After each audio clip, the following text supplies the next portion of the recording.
It's just yeah, it's just a minor setting. It'll be fine from now on. Whew. All right. So wow, that was intense, right? That was intense for sure. All right then. So let's just catch up. So all right there. Welcome everyone. This is the Nomad Battlegrounds winner bracket final, and we got the Viper and TaToH against TheMax+Villese. So basically, the Max here on the top of the map, and he has chosen the Incas, as we know from the draft, and his teammate Villese just a bit more south, so to speak more central to the map here, with the Indians. And on the right hand side we got a close team here, TaToH with the Persians and Viper with the Japanese. And now we're just gonna catch up here real quick, and we're going to discuss some stuff that we see here at the moment. First of all, the positioning of the TCs here. So just starting here as we're here watching, looking at both TCs, starting with TaToH here. I like his position for sure. I mean, he has managed to get 2 boars, it seems. As we had some technical difficulties to start this one. I know what to change for the next game, by the way, so it's all good. And what is really nice about that one is that he has shorefish. I would have loved him to actually go for the shorefish first, which would be really efficient, as a shorefish just doesn't run out if it's not being gathered, which is different for the wild boar, of course, as you have to keep in mind the less villages you have, the more of decay you suffer from. And therefore it would have been more of a good thing here, but he knows best for himself, so that's that. And yeah, as you can see with this one little frame here that we got, Viper is also super close here, basically enjoying nearly the same advantages as TaToH, being close to the shore here, having the possibility to go for shorefish. Also looking at the resources themselves, we got, what is it here, a couple of wood patches, which is always a good thing. We got bushes of course. Just gonna type in chat off as well. And yeah, there's also some sheep not being found yet, and of course the deer in the middle that they are able to share here. Good stuff. Stone also there, also boar over there, but yeah, that is to be considered as the more of a dangerous part of the TC, as it is closer to the enemy. But looking at the vision here, they don't know yet about this one. Let's see. Viper, does he know? He doesn't know neither. No sign of the enemy yet. Let's talk about the others. What do they know actually? Oh, not that much neither, it seems, doesn't it? Yep, so both at the moment don't know of the location of the others.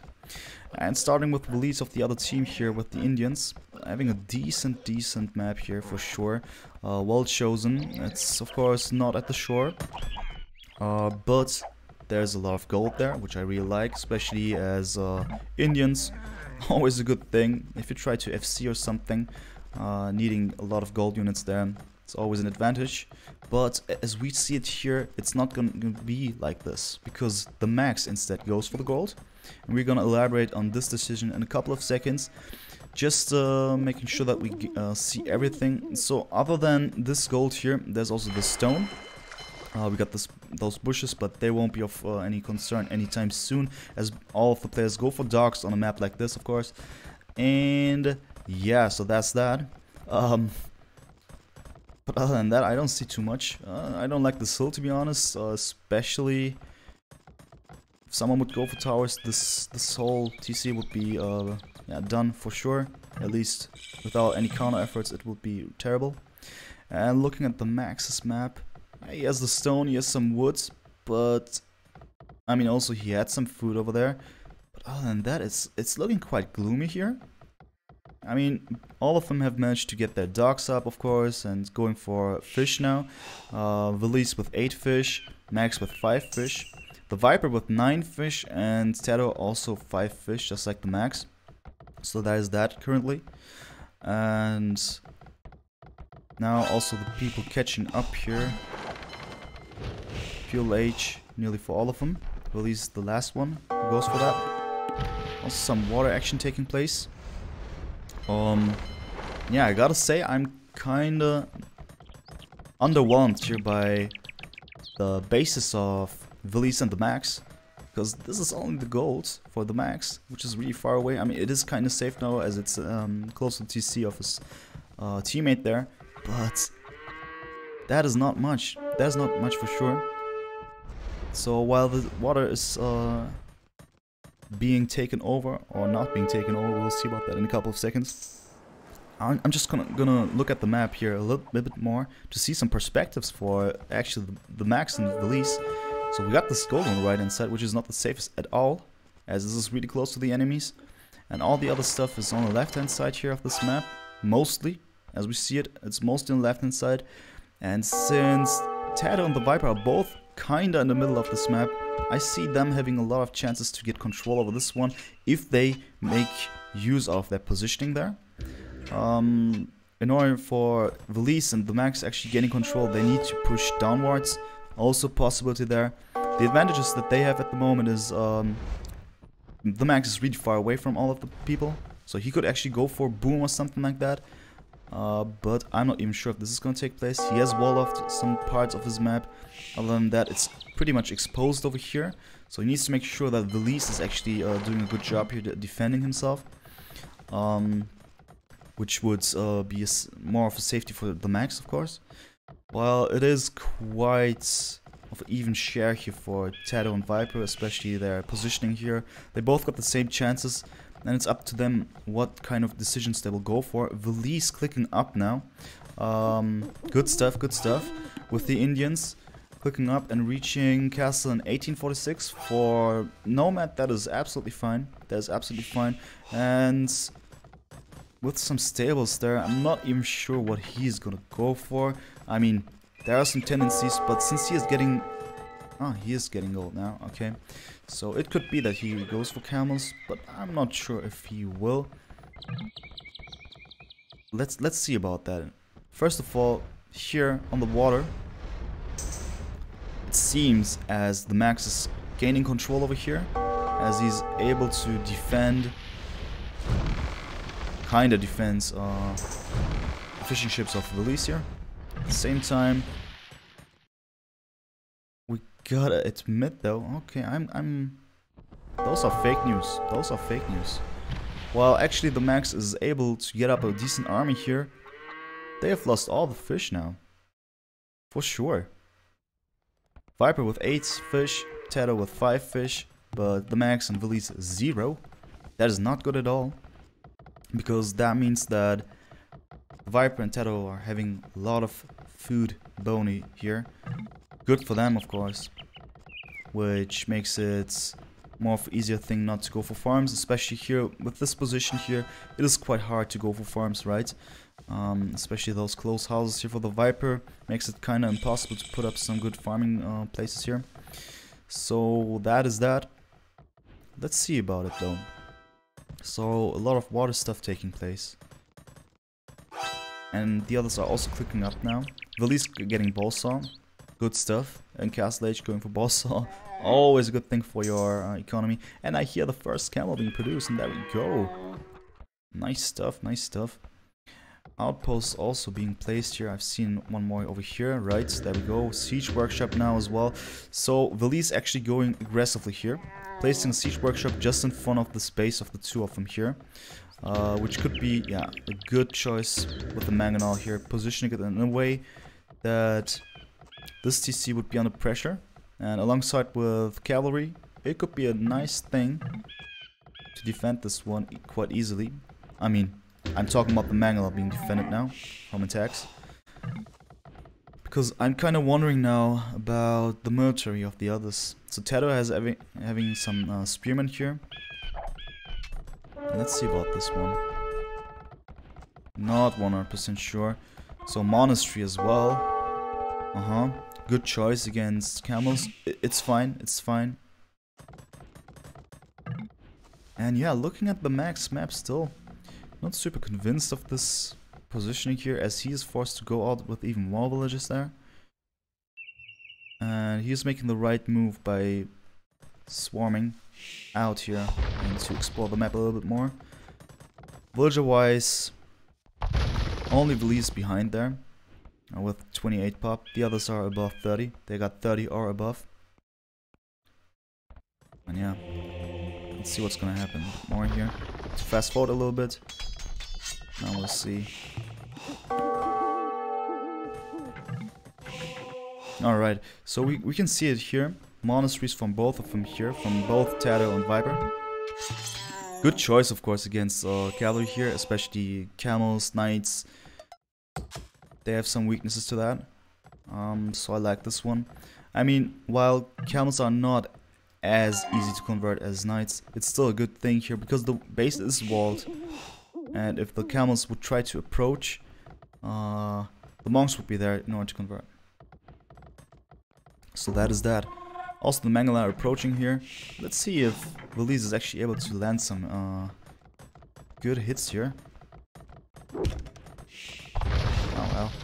Oh well, oh well. Certainly didn't talk about that one. More TCs being placed here on the left hand side from both Max and Villese. Good one, good one, good one. Sanctity being researched just now. Oh yeah, and now there we go. While the mangonel was being converted, unfortunately all 4 monks died. That is 400 gold. Nearly down the drain. I'm just saying nearly because at least the mangonel was converted, but still. That was not the best trade here. For Viper at least. Villese in my opinion did well by doing that. But let's see about what's gonna happen further here, because so far, let me see about the TCs of the others. 2 TCs by Viper, and I believe more TCs by TaToH. 1, 2, 3, yeah, 3. And the mags, at least 2, right? 1, 2, 3. Alright, there we go. 1, 2, 3. Alright. So all of them are going for multiple TCs here to boost their economy.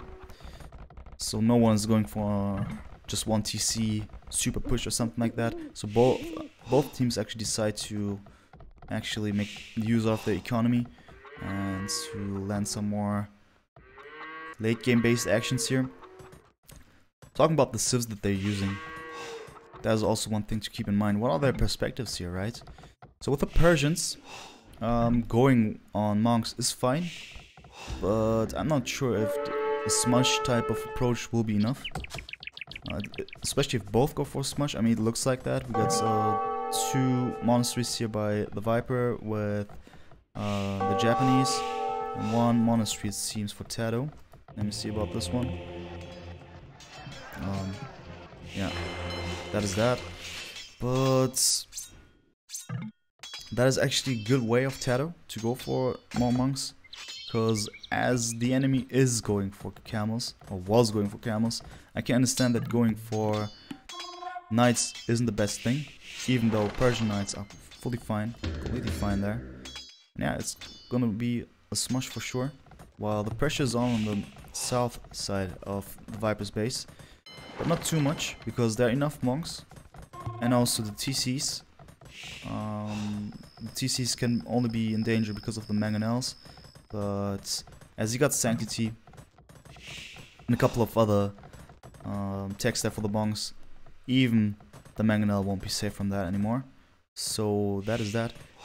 Villese actually trying to land some sneaky hits there, here and there.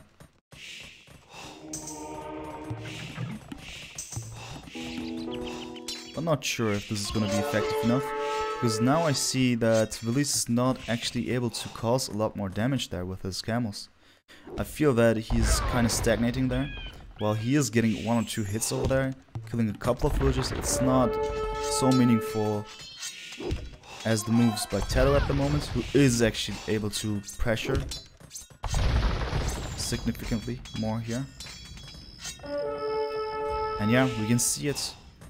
Villese is just doing his best to keep both busy somehow, by first attacking the Viper and being attacked by TaToH and not dying because of the attack.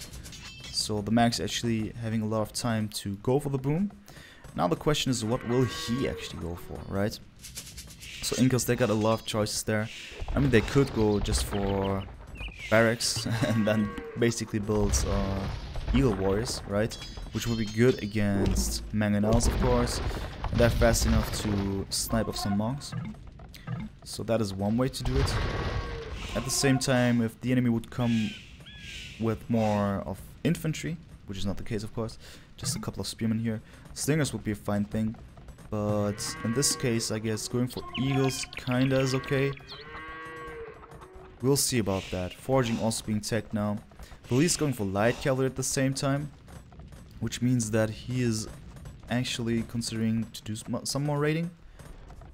And especially fighting off monks there, as light cavs are a good answer if managed well against monks. But I believe that this is going to be tough anyway, because the Viper actually being superb with monks. Monk monk micro is just really well done by him. I've seen him shine even on arena with that. Oh wow, good hit there. Good hits indeed. TaToH with a couple of mistakes there. Well done, well done. That's the fight that I like. Yeah, 2 for 1 with the Mangonels and also a monk with that. Good stuff. And we can see it. Viper actually just also holding on there with defensive monks. Now clicking up to Imp. And that will just give him a lot of time here with this defensive move to go for him without being annoyed any further. Handcart also being tagged now. Let's see what's gonna take place after that one. Japanese Imp. There are possibilities, but we see that there are a lot of monks still. So I just wonder if he just will stay with the smush, if both will just double smush, keep on double smushing here. Because the thing is, Japanese, I could also see him going for barracks and then champions, as the Max is about to come with Eagle Scouts there. Still, the disadvantage is that he has clicked up just now, so if Viper does it correctly, he could be more dangerous for a couple of seconds. Cameos also being produced. Interesting. So what are the next moves? Okay, this is going to be important here. Okay. I'm now being converted.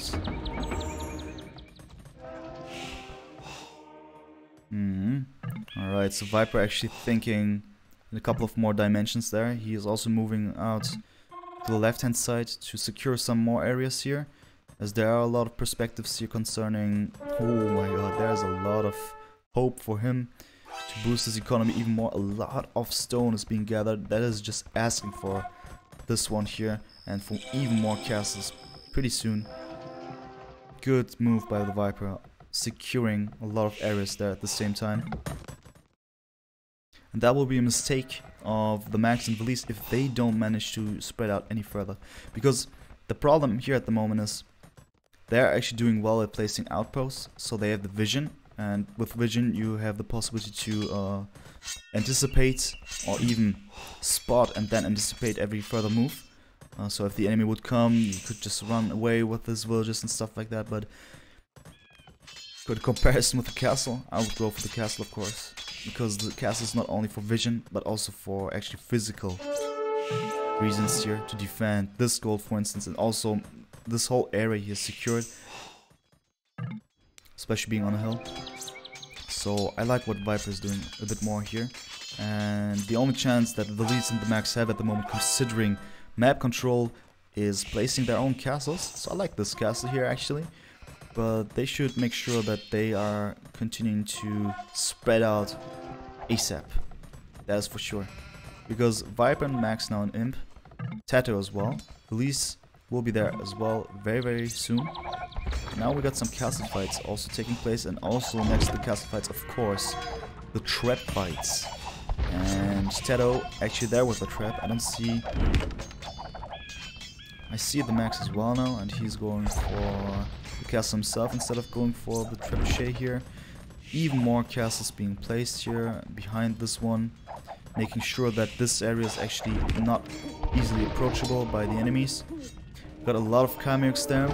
Also some slingers. I am not sure if this decision is the best one with this unit composition of the enemies. I mean, cameos of course are insane, right? When masked, it is really hard to stop them because they got some huge advantages with their ability, basically having range in their melee. At the same time though, there's not much to hit with that. I mean, you could go for some, I don't know, if there's a bulking of enemy units, the cameos could of course land some good hits there. At the same time, it's not the thing to go for because there are so many monks. Viper still continuing to go for a lot of more monks there, with the text as well. And actually trap fights about to lose here, the Max and the Villese, as this castle is down for a long time. Hand cannoneers actually also there by the Persians. It's a lot of stuff, a lot of stuff taking place here. Certainly doesn't look good here for the Max and Villese. And let's just ask ourselves, what are their options now to come out of this? So as I've said, placing more castles would be a choice. Good choice, is a must actually in my opinion, and they're doing that. So this is really good. They just need to make sure that they continue this one, as I said. A bit more gold to save there. At the same time, I feel that Viper and TaToH will not stop expanding their territory neither. So they just need to make sure that this area is also being taken by the Max and Villese in order to make it a bit more even. Good choice by putting out some more barracks somewhere else, because while this area is in super huge danger, they need to see if they can go for some raiding themselves. But there's a super huge samurai army, which is good stuff indeed. I said champions would be fine, but instead they go for samurai. Why not? Why not? Why not? Alright.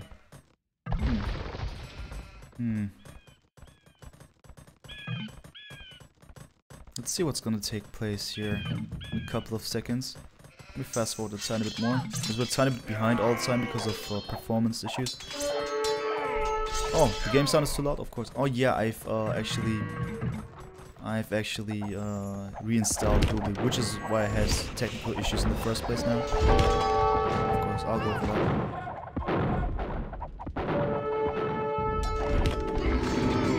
Is it better now? All those small conversions sound gives me flashback. Sorry about that, man. But yeah, small conversions. Nothing to mess with. Nothing to mess with, indeed. Unless you got a huge army of lightcasts. But this is looking really gloomy now for the Max and Villese.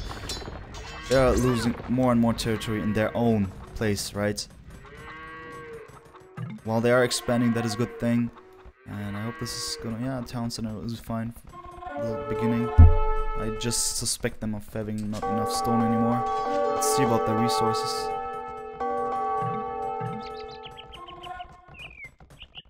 All good, TaToH, no problem, man. You were welcome. So yeah, this is it, basically. Viper and TaToH going all in here. And while the middle is being taken away by TaToH and Viper, they still have some space on the sides. So I like this move, as I said various times here. On the left hand side, expanding themselves a bit more, which gives them still hope here. But I'm just wondering, how will they be able to get this one fixed, right?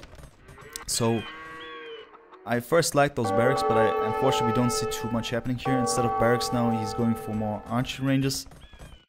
Also good idea, but I am really not sure. So the Stinger's actually doing well against samurais, of course, because they're infantry. At the same time, I feel they need to cause some damage as well, because while all this is happening, right? All of this mess is happening. Oh my god. Nothing is happening over here, right? Look at this beautiful economy here. It just looks so peaceful here. There's never been an enemy soldier hurting anyone. No harm being done by anyone. And there we got the GG. Not enough damage being done, and it's over. So I feel that the raid was not there by Max and Villese. which is the reason why TaToH and Viper were able to carry on more and more, being unharmed here. Unfortunate stuff for sure. I'll just update the overlay for a second. Sorry for the black screen there, but gotta do it this way at the moment. So it is Viper and TaToH winning this game, and that makes it the score not 0 anymore, but 1. Awesome.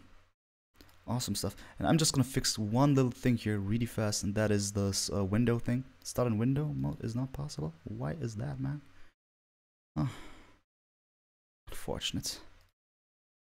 But wait, I'll just rejoin that one. Yeah, black screen. I'm sorry about that. Sometimes it just happens. It's just I would go for editor mode, studio mode I mean, but nah. Not with this setup that I have at the moment. It's a bit too risky. Then I can see the stream just going down for a second, and that would be awful. Even more awful than a black screen. What I'll just do is go out here for a second, opening my own thingy here. And I literally cannot click on start in window mode, which is super awkward. Which has never happened to me. But I guess this is how it is. Super unfortunate. I literally cannot start in window mode anymore. Oh well. Oh well. Stuff like that unfortunately happens. So we'll have some more awkward transitions probably. But if that's that, if there's nothing else, I'm fine with that for the beginning, and I'll deal with the rest later. So I'll just put back the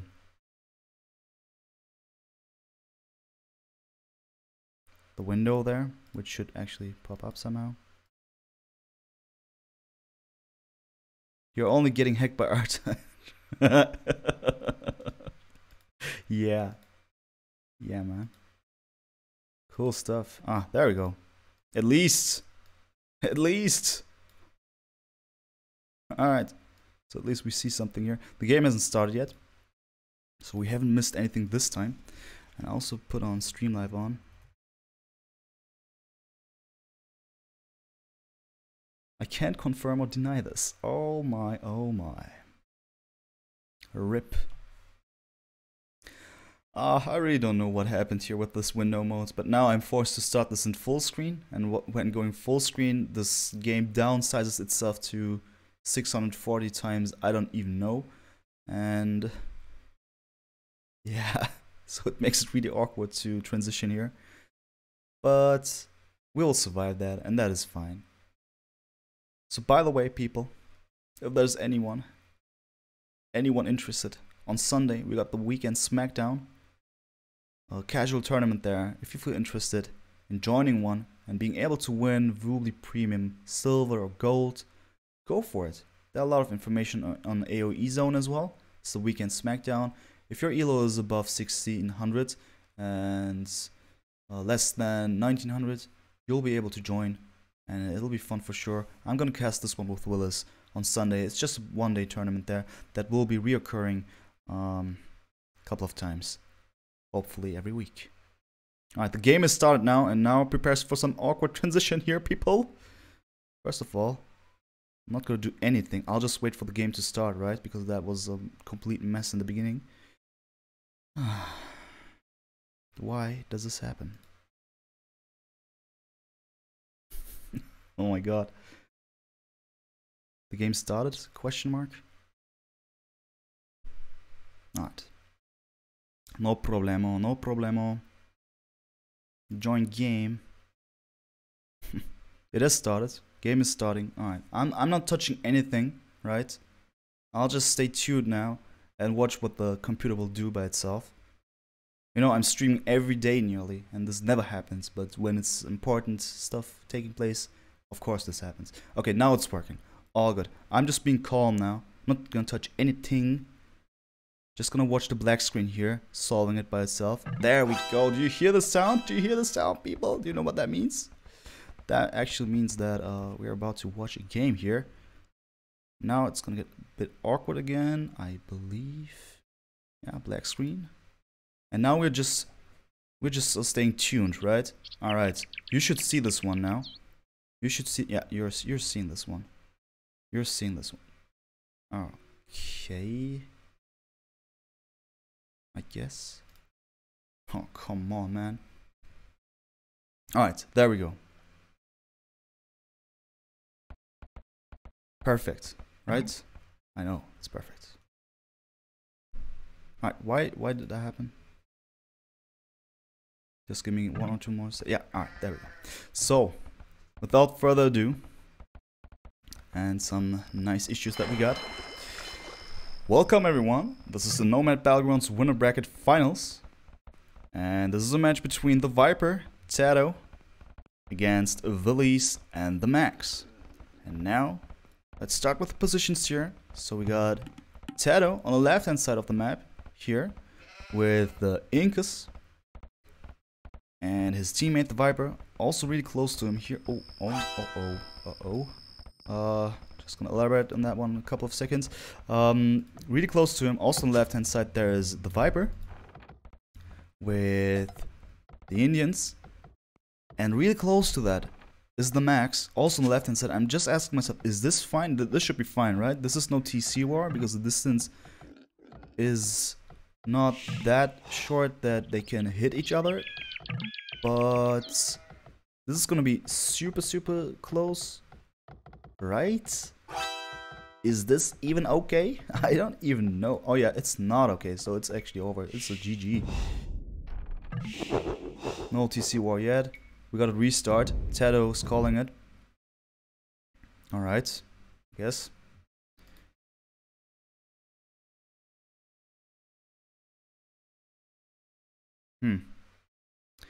Interesting indeed.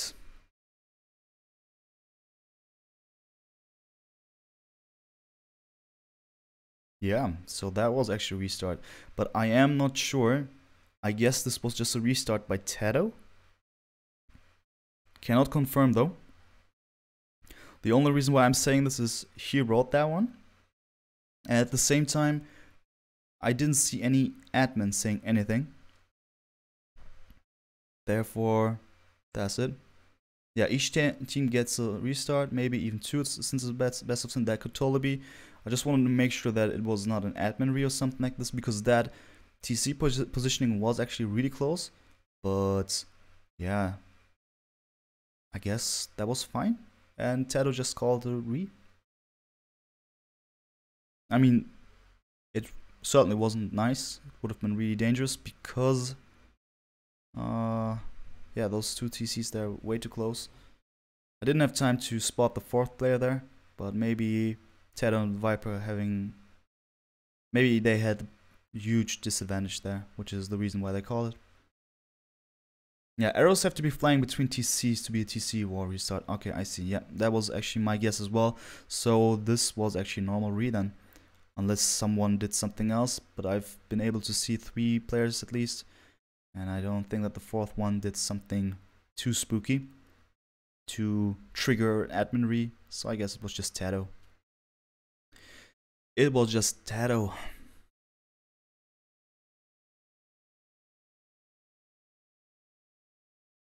Alright, so are you prepared for some more awkward transitioning over here? I'm sure you are. Because I am. I am for sure. Yeah. So, as I've said, the winner of this one will be facing either Yo and Tim or ACCM and VNS Cool in the grand finals. Also, they will have a match there. But I'm not sure when the scheduling will be for that one. So, I'm not sure. I'm not sure. Alright, just the game has started now. Once again, I'm keeping my hands away from the keyboard, not touching anything. And oh my god. What kind of errors are those, man?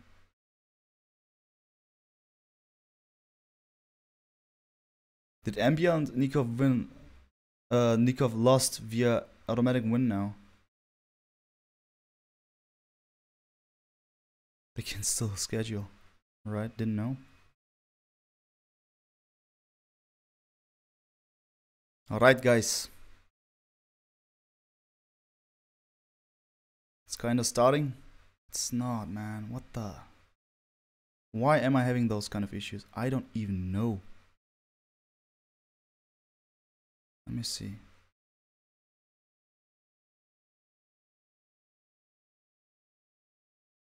Ah, now it seems to be good, I guess.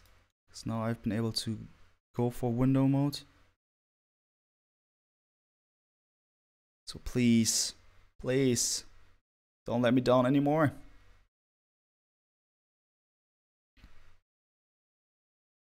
Yes, yes, I've solved it, guys. Now it's fun.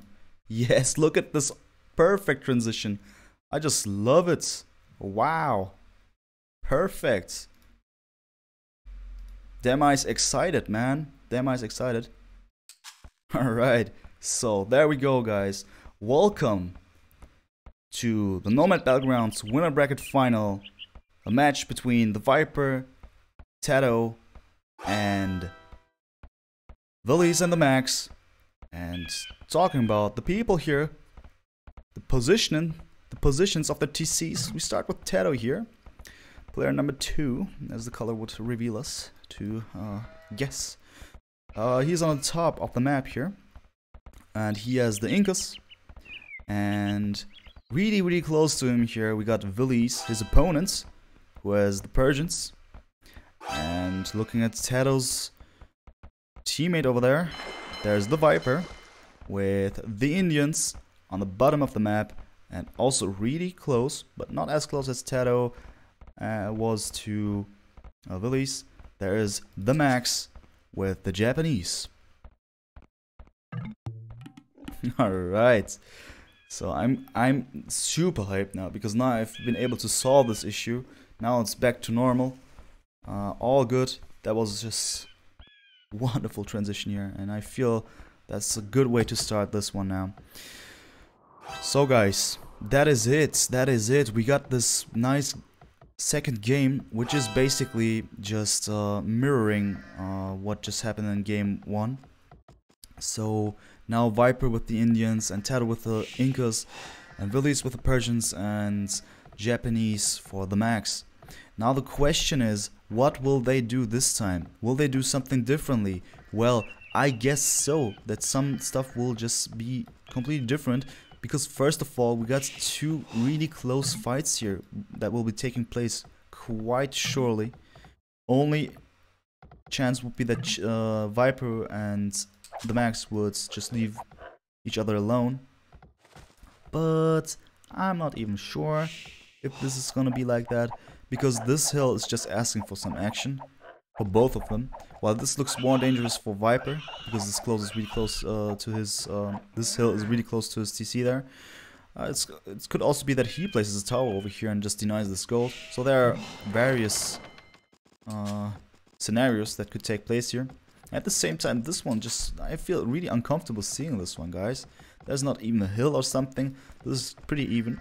But looking at all of those TCs separately, starting with TaToH, we can say that he has wood, of course.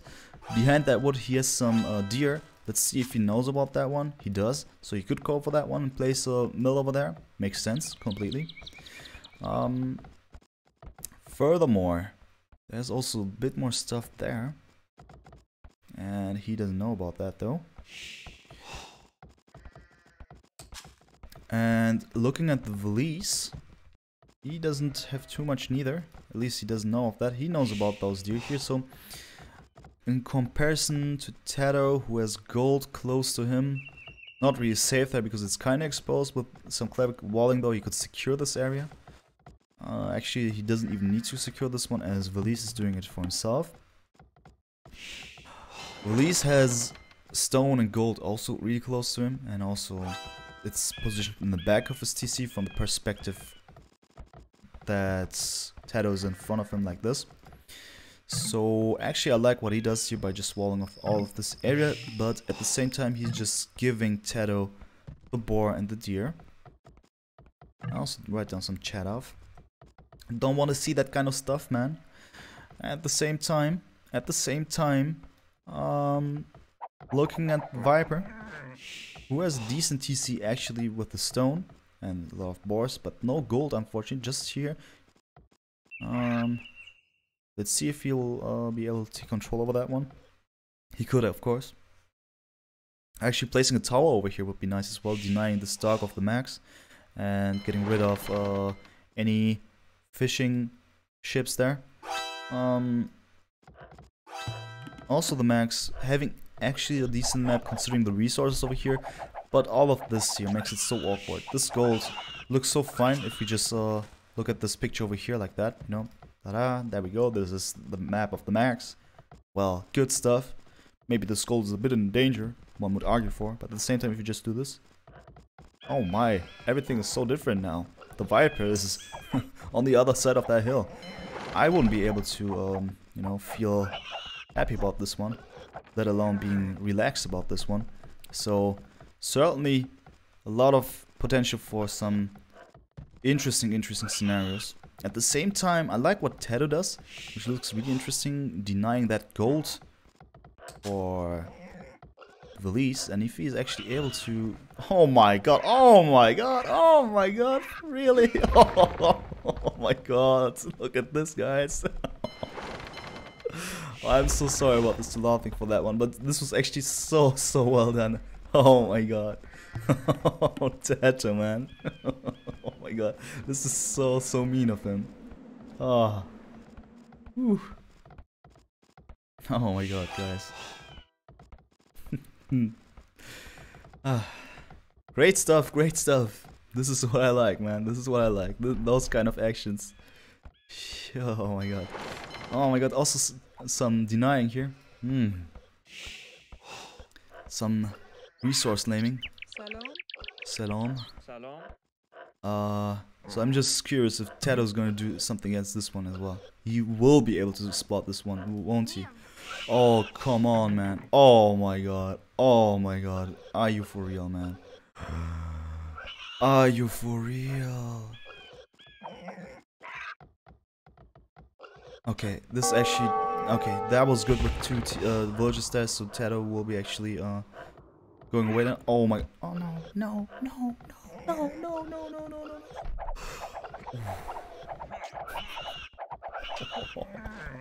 Close one, man. Close one. Damn. Alright. So sorry about that little bit of an emotional casting there, but this was actually really exciting. I love to see that one. So yeah, another gate would be golds for sure, Tomb. You're right. But yeah, let's see what's gonna take place now. I mean, those are quite some interesting things to watch, right? TaToH did well by actually wasting one villager of Villese there. It's okay, we like emotional casting. Don't be like me. Oh, that's not true, man. You can also be nice. I mean, yesterday when I was on your channel, I've basically spent most of the time just watching your VODs there while you were streaming. No disrespect, but I also like to watch some Nomad Battlegrounds by you.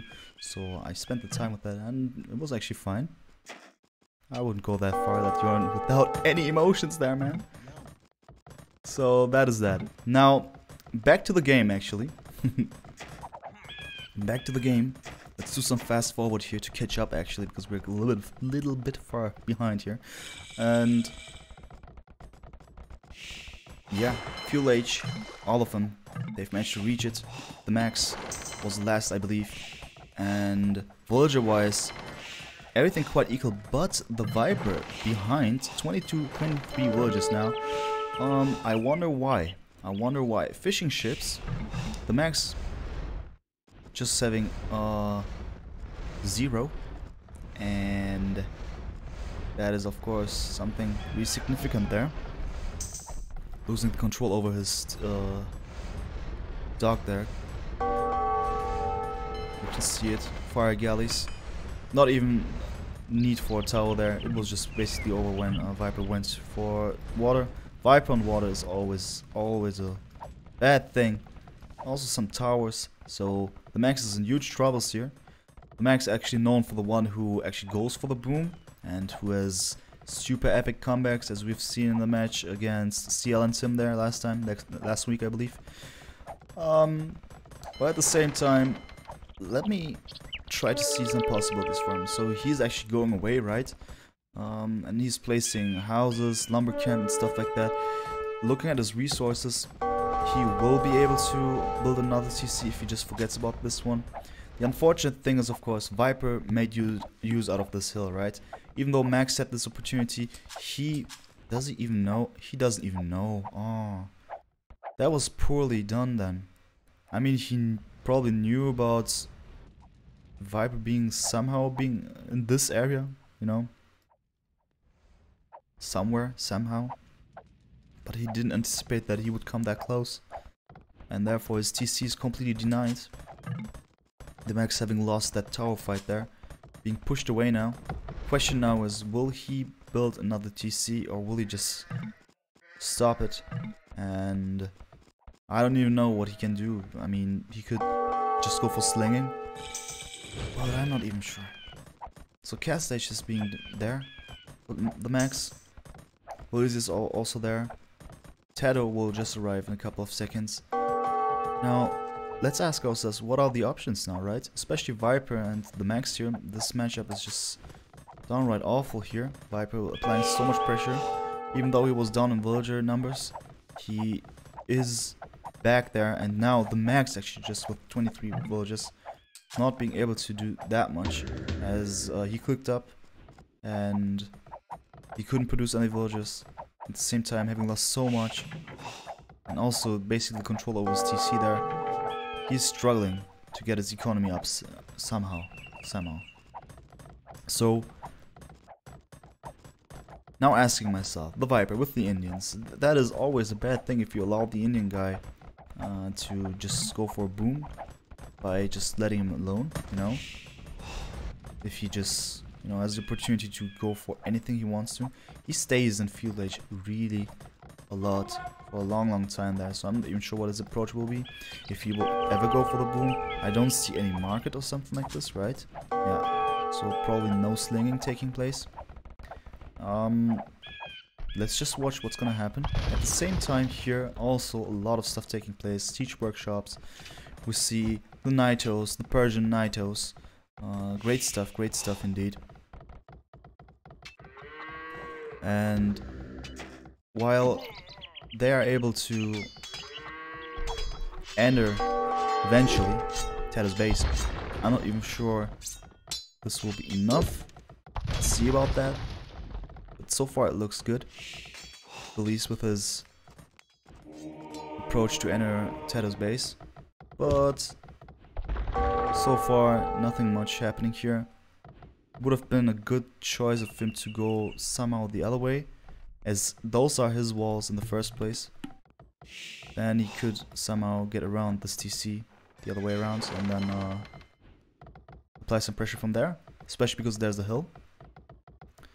So the problem now is he's actually lost that mangonel, therefore not a good move by Villese now.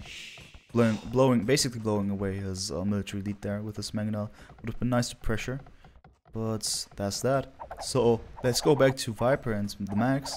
TheMax is still suffering here a lot. While he is trying to catch up with his villager count there, he's still struggling, trying to maintain control over this gold there, but it's really hard for him to do that. Viper doing what he does best, being on water and also applying some pressure here with the towers. And he is about to do some landing, it seems. Let's see where this one will go. To the other side, of course. And now he will gain control over this gold by doing this really smart move there. Instead of just going this way, oh, that was unfortunate. He just goes from the top now with his transport ship landing there. TheMax is gonna have a lot of troubles here. While he has some options to move out even more to the right, it will be always the kind of loss that he takes by having so much idle time by moving away from time to time, which will give Viper a lot of justification and reasoning to go for more towers, as he has some idle time with those villagers as well. For given reasons, they are not working for his economy. But instead they're going to the front and placing more towers. And while those are just 5 villagers, numerous villagers are forced to move away because of this move. So this is very well justified, what he does here. At the same time, he doesn't just stop with the max. He plays a really smart tower with this one. This was the first after his landing there with his transport ship, basically being a bit dangerous even for Villese. But I believe that Viper will not go for both now, and it's GG actually. Rip Perino. Yeah, I guess the Max realized he won't be able to catch up anymore, and Villese alone didn't seem to be able to deal with this one neither. Because maybe Villese would be able to fight with TaToH for a long time, but Viper clearly won against the Max because of the reasons that I've just mentioned. And therefore, we change the score before I forget about that one, right? And then we'll just jump into the next game. So let me see it for a second. The score is now 2-0.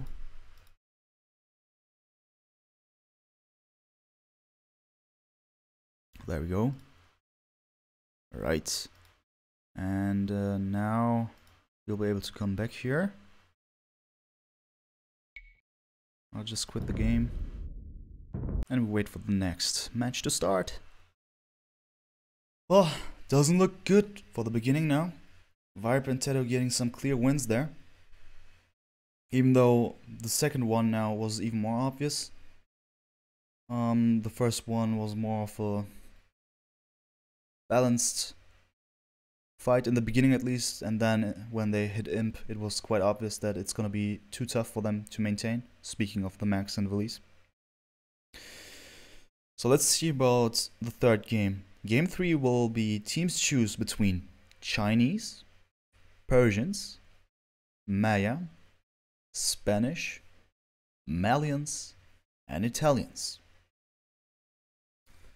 So, thinking about those for a second, I would go for, for myself, I would of course choose the Persians, I guess, especially Nomad was a fine thing. But I believe all the other teams, all the other civs that I've mentioned, they also have some good perks there on Nomad. Spanish, of course, being really good on water. Also, you could go for towers at the same time, right? Basically what Viper did, you could also do with Spanish to a certain degree. Then with the Malians, I see a more land-based approach, where I could see Max getting Malians and somehow trying to go for boom again and go out with really strong knights there. That's one way to do it. Chinese, of course, also really interesting stuff.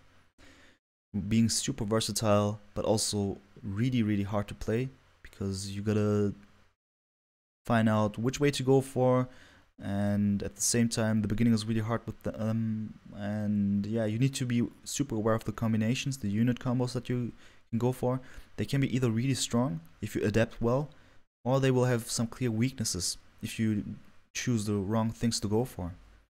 But I could see Chinese also shine on Nomad somehow. I think it's gotta be Malians plus Mayans. Yeah, Mayans of course, I left them out, but yeah, Mayans with a lot of economical bonuses there, long lasting resources, more villages in the beginning. Yeah, it could be for sure. Also Italians, I've seen the Max with Italians going crazy, going really crazy about that one for sure. Conquerors, that's just really crazy. I believe it was or did he have actually Malians? But it was Malians and Italians mirror match, right? Against CL and Sim. I guess he even had Malians, but he went for Conquerors then because of the Civ, the team bonus of the Italians. He was able to kill so much. And then he shifted to champions, I believe, and that was over. Great stuff. So yeah, Malians definitely a thing to go for, but who knows? Maybe Spanish and Persians? Maybe. Why not? Chinese Italians? Who knows? The TheMax+Villese will pick that for sure. Malians and Mayans, influencer says. Let's see about that. Certainly excited. So the game is starting in a couple of seconds. And now without any more technical issues, lovely, real lovely stuff. There we go, guys. Chat off. What happened? What happened? Let's see about... Haha. Mayans and Malians, but in this case it's no, it's Mayans and oh yeah, it is Mayans and Malians. Wow. Okay, okay. It's just influenza being touched by Nostradamus there for a second. You know, he got that energy from him and then just called it against Malians and Italians. Wow, good stuff, man. Good guess, good guess. It's not a guess, I guess. It's more knowledge that you just presented. Good stuff. Alright then, so let's start this one. I've just looked into that because we got a little pause there. Molested by Nostradamus. That was actually the thing that I thought for a second when I said you were touched by him. I tried to save myself by talking about that energy stuff, but yeah, let's forget about that one. Lol. Alright then, so everyone, welcome to the Nomad Battlegrounds winner bracket final. A match between TaToH and the Viper and TheMax+Villese. Starting with TaToH and the Viper. TaToH here on the right hand side, bottom right hand side of the map, with the Italians, and Viper on the other hand, kinda in the center to the left of the map with the Malians. Really close to him. His opponent, once again, super close. That is not good this time. I just say it because think about the last game that we've just watched. It's basically the same scenario. The only difference is that there's no hill, but again, there is a gold in the middle of them. And the Max there with Mayans. And his teammate, Villese, here on the top right hand side of the map with the Malians. Oh yeah, so that is that, people. Really interesting stuff again. Nice compositions here. Malians, Italians, we've seen that one. Not this in this matchup, but we've seen this one in Max+Villese against TLTM. Great combinations there. You could go for that. The Conquerors are even stronger that way.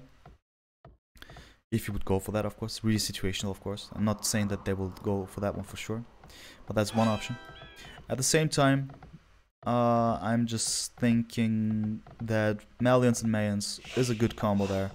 There are a lot of opportunities that they have. Also really strong on the land then later. Also Mayas in the late game. Don't even think that they would necessarily go for plumed archers or archers. Probably you could go for archers, makes sense. But at the same time, whoa, the Viper, really? Was I the only one noticing that the TC was actually firing? Viper, really, man, really? Did you just do this one? This happens to me once every stream. I stream 6 days a week and the night after, you know, dealing with my university stuff. So I'm kind of tired and I do that kind of stuff. But this, man, really? Oh my god, come on, man. This is unfortunate, man. This is really downer there. Not good at all. That was waste. Waste, pure waste. So that's that. And just to forget about that, let's just start with the positioning here of the TCs and elaborate on that one a bit more to forget what I've just witnessed there. Just awful, man. How can you just... Oh my god, come on. Alright. I'm clearly traumatized there for a second. I just need to fix some stuff here real quick, and there we go. Alright, so the positioning here of TaToH... sorry. Is...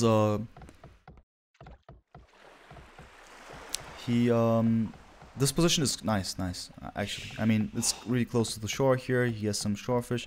Unfortunately, though, the deer are quite far away. He should have known about that one, I hope. Yeah, he knows about that. But I don't see any other kind of animalistic resource there. No boar, no sheepo. Really far away. All the other stuff. And that would be just mess for him, because while being on at the shore is really good, you know, really efficient food income there, This won't last forever though, so he needs to go for that one and for that one as well if he finds no solution. Also, there's another shorefish. So it's fine, I guess, to a certain degree, because he has more shorefish than I've just expected. Also, this deer over there, it could be better though. No boar is not a good thing at all.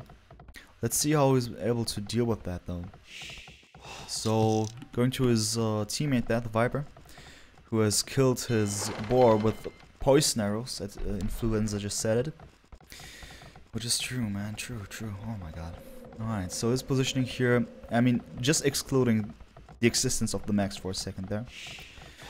Just having the camera like this one. So he is close to woodline, of course. Makes sense. He has gold there. Also okay. If we just forget about this one for a second.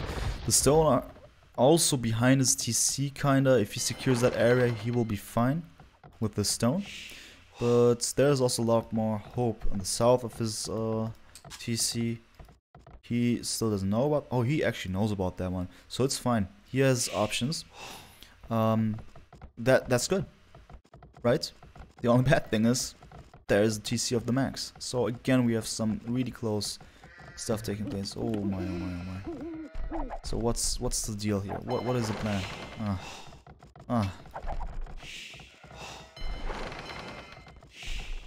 So the thing is, basically, who clicks up first has a huge advantage here between Max and Viper. So far, no one has done that. And the Max himself doesn't have the best map at all. He had a lot of income there with food. He still has. That is really good. The gold is in the back. That is okay for him if he managed to somehow gain control over that one by some clever walling. There's a lot of deer. There's a lot of perspective here concerning the food. For sure. He just needs to make sure that this one is safe. Then I would even argue that the Max's base is kind of okay. I don't like the hill here, but you could always use that as an advantage for yourself. Just don't allow the enemy to go there by any means. But I am looking forward to see what's gonna happen in the next couple of minutes here, especially concerning the fact that one of them will most likely click up very soon and probably will go for some aggressive action considering towers or something like that. I don't even know. The Max certainly doesn't want that to happen. This is why he goes for some sneaky walling. Let's see if this is gonna be a good idea there. And the last one here, Villese.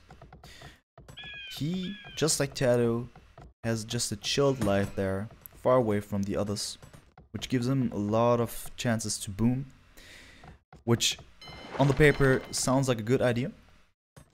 His TC really not the best position as it's really far away from the other resources. That is always a bad sign if you need to go away from your TC and build some mining camp that you need to secure with some palisade walls. I mean, you do the best out of this. Oh my god, you do the best out of the situation, right?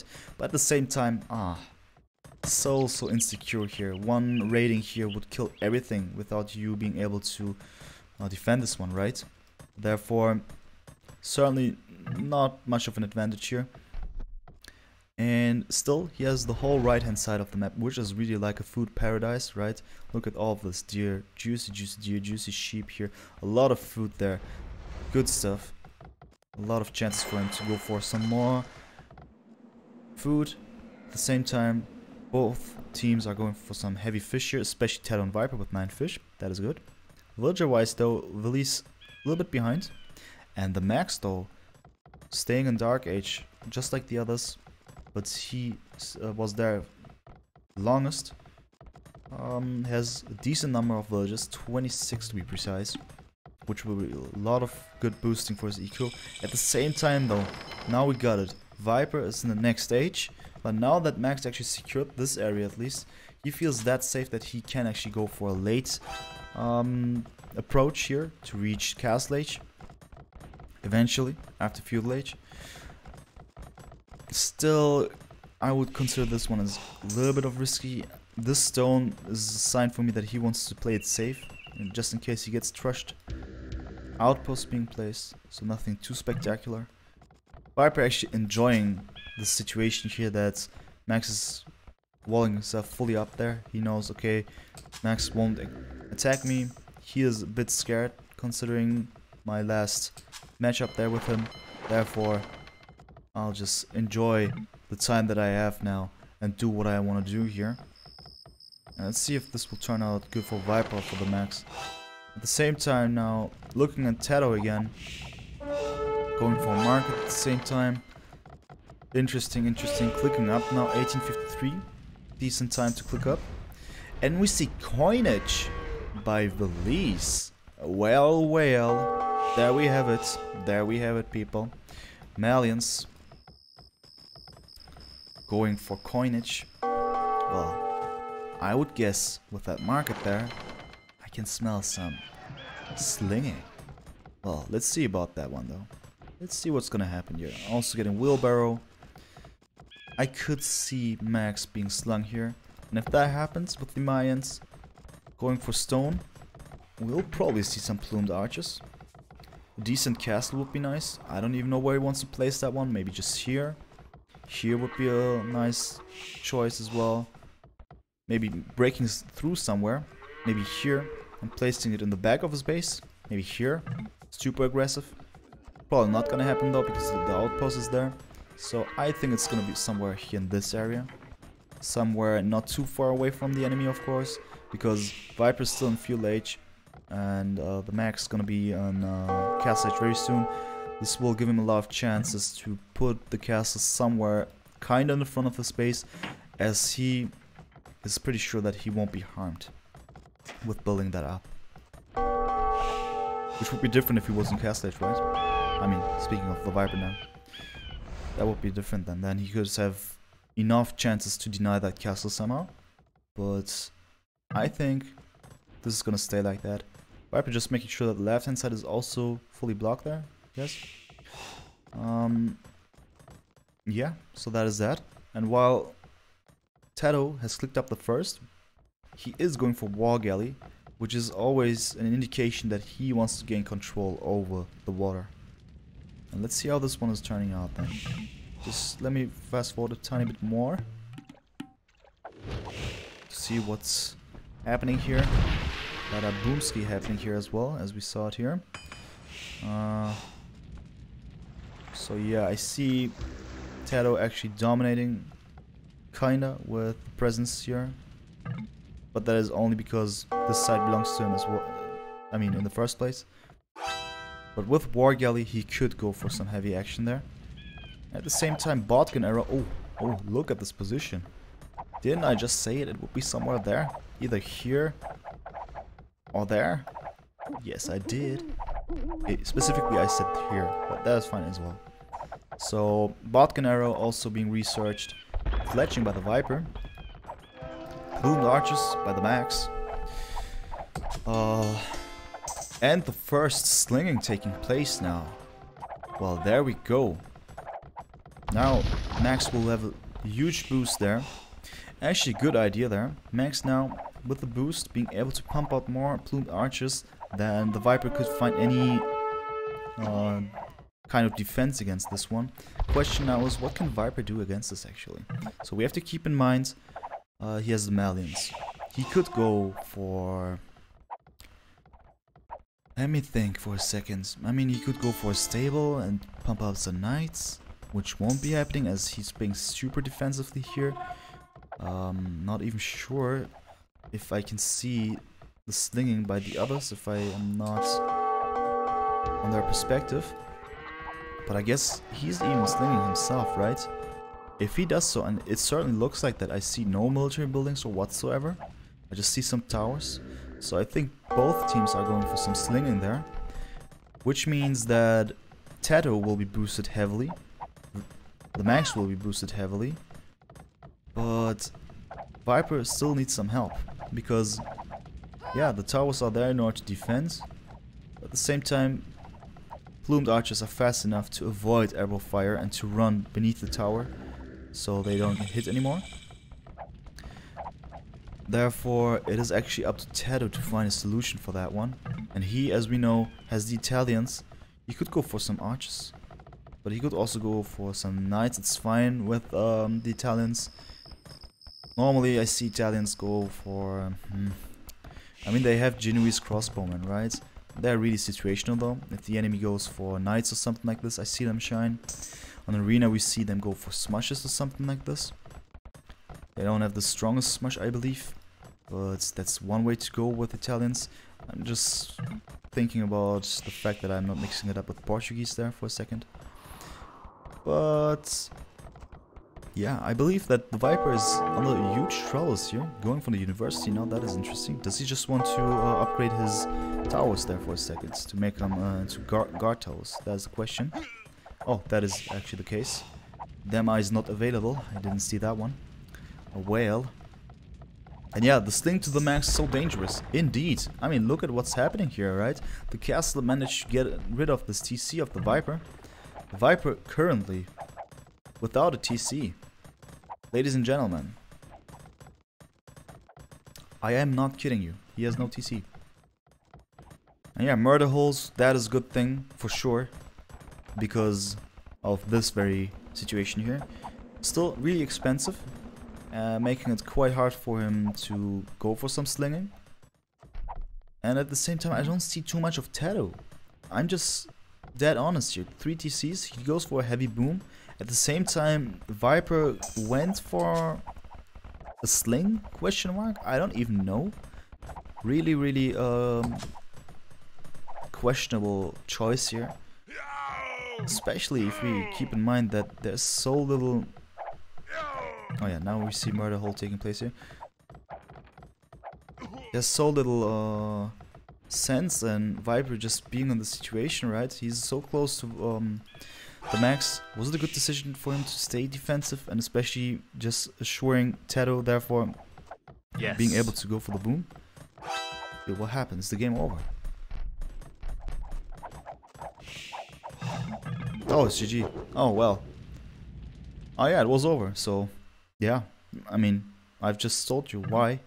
This is just not a good execution here of TaToH's and Viper's plan. And they have actually lost. So it's 2-1 now all of a sudden. That is good for us, because now it's not going to be too one-sided here.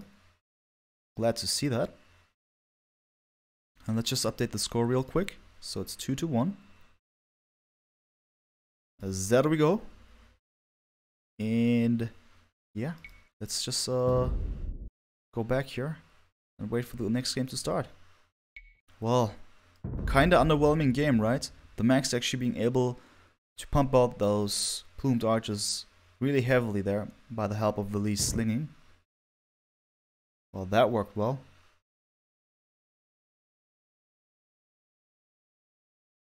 Alright, so what about the next game? It's gonna be Team Random. Team Random means that we're gonna have the same civs on both sides.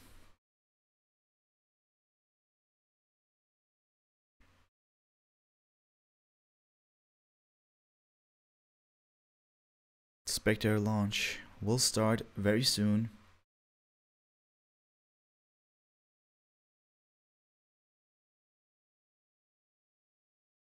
And then we'll see. So, just thinking about this last game, right? I mean, what we've just seen. I mean, while Viper did some mistake there in the beginning, that was certainly not the the only reason why they messed it up. I just do not understand Viper's approach there. I mean, not only Viper's, but Viper's and TaToH's approach there. Was Viper not aware of what was happening there? That walling was half-hearted, only the left-hand side. Then suddenly, boom, there was a castle. There was not enough scouting taking place. That was actually quite unusual by Viper, as he didn't know too much about the map. Normally, I see him as someone who knows everything about the map really, really soon. As this is the way he approaches those games, especially in 1v1s, of course. In 2v2s, it's different, and Nomad is especially different. But at the same time, I felt like the Viper was not playing on 100% somehow. That is just my suspicion here. Not wanna criticize him. I mean, not at all. It's just a remark there. I was kinda underwhelmed now. But at the same time, well done by Villese and the Max, right? So they did the right choice there. They went for the right choice there, and then they won this one. So good stuff. Looking forward to seeing the next game, right?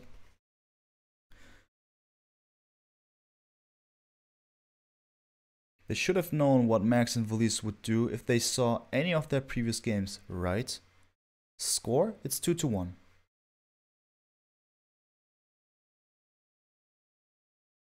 And Chucky asked a couple of minutes ago, isn't it better for TaToH to sling to Viper since Viper in front? Well, technically speaking, that makes sense. I mean, that is what the Max and Villese went for, right? But you could also go the other way. I mean, actually, no, you could not go just the other way. I mean, in that very positioning, it was impossible. We've seen why it was impossible, right? It could be if both of them, I mean, speaking of Villese and Max, or Viper and TaToH, I mean, both teammates are on the same level, kinda, then it's fine. But in a situation like this, it is really difficult to go for a sling in the first place, right? So the other way it would have worked, as we've seen, for Villese and the Max. I'm really not even sure. I didn't even notice some real slinging taking place, therefore, confused for sure. This matchup was confused for sure. AoE zones starting at 17 o'clock. No, it's 13 GMT. It should say so. For me, it was correct. Alright, so there we go, people. Alright then. Oh my, look at this. So welcome everyone. This is the Nomad Battleground winner bracket final between TheViper+TaToH, and this time it's Viper and TaToH, against the Max and Villese. Starting with the positions of all of them, we're gonna go ahead and look at TaToH, who is pretty much in the center of the map. I mean, actually on the left hand side of the map, as the middle is a pond here.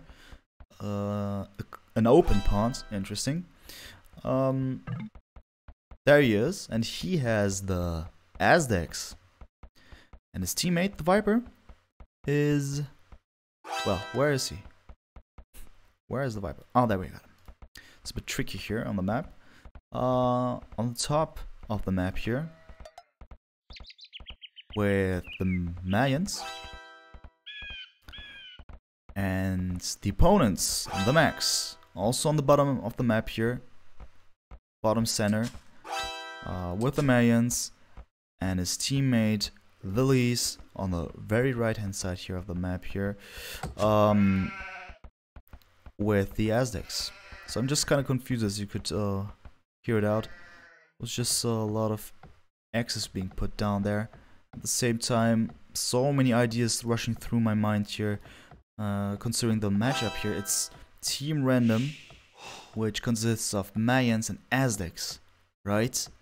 Two Mesosivs and two really strong Mesosivs. I mean, there are not many Mesosivs around there, but in this combination, good stuff. Mayans, of course, have some economical advantages. Aztecs as well, of course. And them working together makes it really interesting to see. I hope we'll see some Eagle Warrior wars or Plumed Archer wars. I'm not even sure what to expect here, really. It's so many opportunities here. Maybe Smushes, and at the same time Eagle Warriors, Smushes with Plumed Archers. Somehow a mixture. I mean, I'm not saying there's one guy going for Smush and he's using archers or something like this. I'm just talking about the other one when I say that. So the one guy going for Smush maybe, and the other one for some kind of archer-based action. Not even sure though. This is really interesting now. Yeah. So this is the fourth game. This is the best of 7. And let us see what's gonna take place. So starting with the positioning of the TCs here. I'm just gonna go ahead and start with the Max this time, so with the other team. His position right there is kind of fine, I gotta say. I mean, unfortunately the boars are just over there, behind the wood patch, right? But he has those deer. He had some sheep. His gold is quite close. His map is wallable, for sure. He just needs to basically draw one line here, and it'll be fine. At least considering land attacks here. I'm just gonna keep in mind that behind him there's only Villese. Okay, interesting stuff, for sure. So, I like the Max position, to be honest. while this woodline is really thin there, and one tower could just deny everything, if you make sure that this doesn't happen, then it will be really good for him, for sure.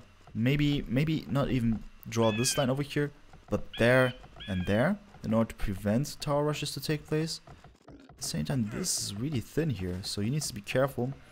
Maybe one outpost over here would save a lot of stress there, because I see the enemy maybe approaching from here one time, maybe. It could be a possibility, not directly, but in the course of the match here.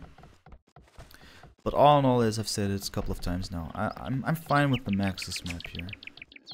It's fine. That can be better, especially considering the food, but the deer are okay, and therefore it's fine. I can go with that. Also good is that the enemy Dark is over here. He has a lot of chances actually to deny this one.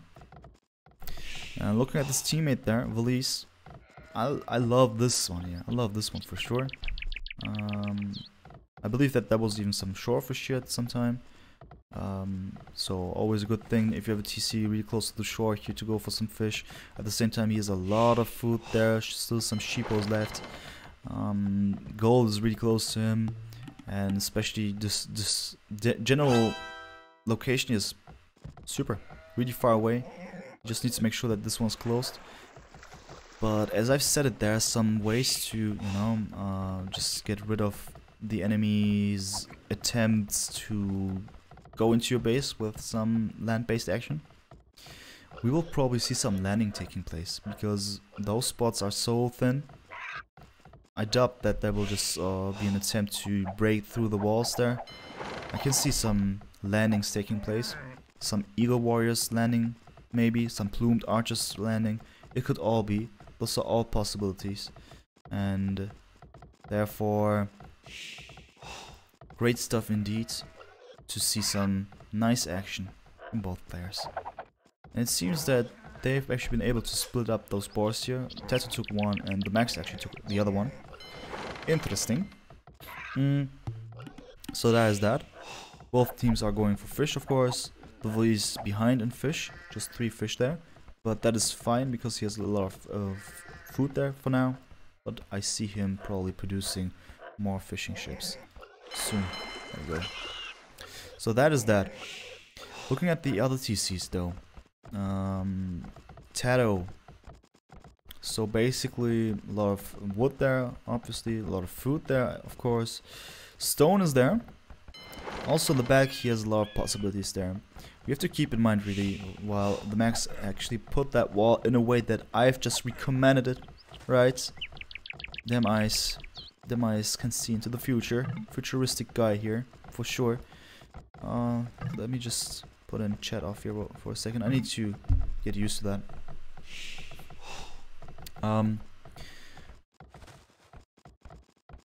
So basically this wall makes it quite obvious. Basically the left hand side of the map belongs to TaToH and Viper, and the other side belongs to Max and Villese for now. So both of them, I mean both teams have a lot of options. It is quite hard for them to land or to put down TCs in the wrong position there, because even though there are not many resources as stone and gold in the closest distance there, there's still the option to just go back and have it still safe there, because yeah, the whole side of the map belongs to them, right? Therefore it is fine. And the Viper being far away from the others, just like Villese, his base is fine, I guess. I mean, it's not too much of a good base. He has a lot of stone with Aztecs though, right? He's the Aztec guy. No, Mayans. Okay, that is actually good then. Stones for Mayans, I like that. Stones means a lot of castles. A lot of castles mean a lot of plumed archers. A lot of plumed archers mean, yes sir, a lot of action. Plumed archers action. Alright, so all of them are clicking up now. TaToH just reaching it any second here. Max will arrive there a bit later, as well as Villese, and the latest will be the Viper. So I see the Viper going for more of a fast casting kind of approach. That could be, of course, he's going for gold now. Pretty late for that though. But it'll be fine, right? Should be okay, I guess. Not sure, not sure. No, he won't be going for... Will he? I'm not even sure about his approach. He has a lot of fish. Yeah, it should be fine. It should be fine. He could be able to reach castle very, very soon. Let's see when he is actually going for some stone, though. And whilst looking at that, we'll just fast forward a bit more. And then we'll be able to see some more stuff very, very soon. Stone walls, actually, by TheMax now. So we basically did all the three things that I've just mentioned. And we see it here, wonderfully done by TheMax, actually.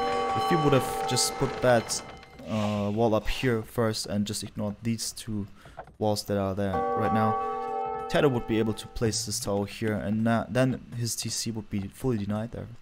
At least considering this stone there, and maybe if he's really unlucky, even his boar and his sheep would be denied. But speaking of all those good things, what I've just missed to mention is, as he went up quite fast there, he is actually approaching from the right hand side, which is not much of a huge trouble there, because so far he hasn't been able to go in any further. But that is still tough, really, really tough, because the landing, all of this, unfortunate, really, really unfortunate for sure. So the stone is basically denied, this wood will be denied. He needs to just move away. Going here would make sense somehow, here would be sensible. Placing a tower over here would be a good thing. I'm speaking for TheMax now. But yeah, those kind of things, they unfortunately happen, especially if landing is taking place.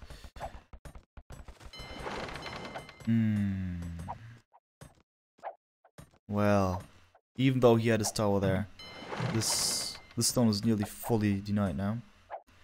So TaToH is actually applying some pretty good pressure here, even though TheMax was really cautious about this one here. He unfortunately mismatched that one completely here, because as I've told you, landing will be happening a lot here. There we go. There we go. Landing makes it possible. It is literally asking for. The geography of this map is asking for that one to happen. So we see a market being put up here. Question is, what will Villese do? Villese here trying to fight off fire galleys of the Viper. Fast forwarding a bit more. Now, question is, how will this evolve, all of this? As there's a lot of pressure, a lot of super pressure here. But that is actually well done here. That is actually lovely. Look at this one.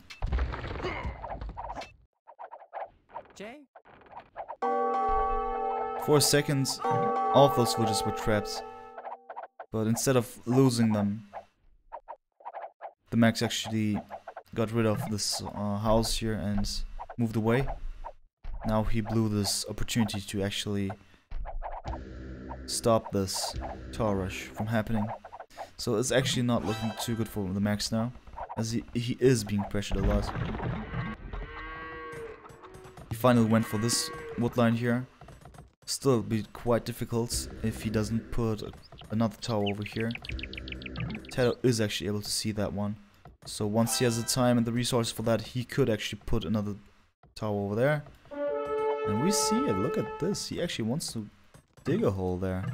Does he even know about this existence of the towers that he does? So, not sure why he does that. Probably he just wants to counter tower rush or something like that. Let us see. Let us see.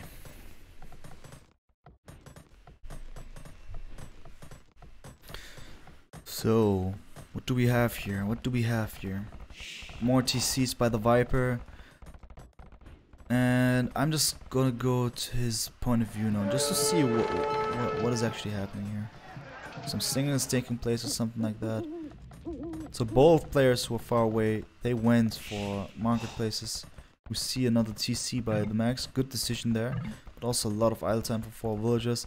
Especially there was a lot of idle time in this tower. There was a lot of idle time over here as well. So all in all, not the best thing, but he is able to put up a castle, which finally denies any further trush taking place, and he will be able to get rid of the towers quite soon, if he does well.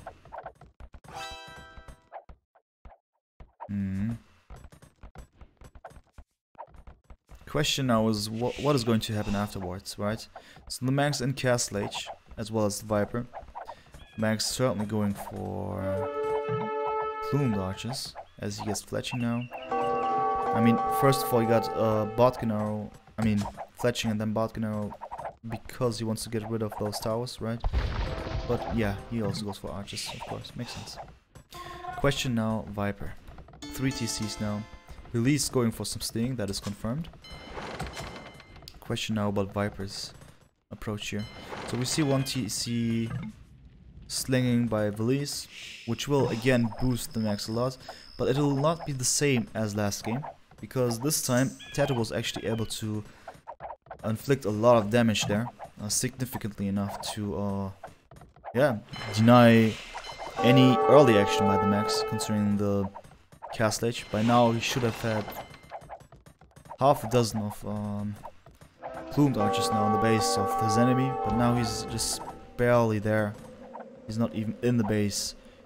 He needs to land it somehow though. So I would actually recommend him to get a dog up or something like that. But instead of going for that, he actually attempted to dig a hole here by chopping his way through this wood line.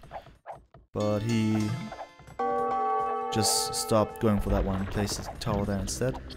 Good decision, probably. But now the question is, how will he be able to inflict some damage? This looks not that good, because while he has those units now, he cannot raid. He cannot raid at all. Question now is, does he know about what's on the right hand side of his map? Probably he guesses it. He does well by going there. Question now is he able to inflict some damage, right? Not really at the moment. Let me fast forward a bit more. That is not to be considered huge damage here. Going for Siege Workshop would be a good thing for the max. Now he inflicted more damage than expected, and there we go. The mangonel, that is a good idea. So actually I like this one now. He does the best. And he just needs to find out about this one ASAP. Really ASAP.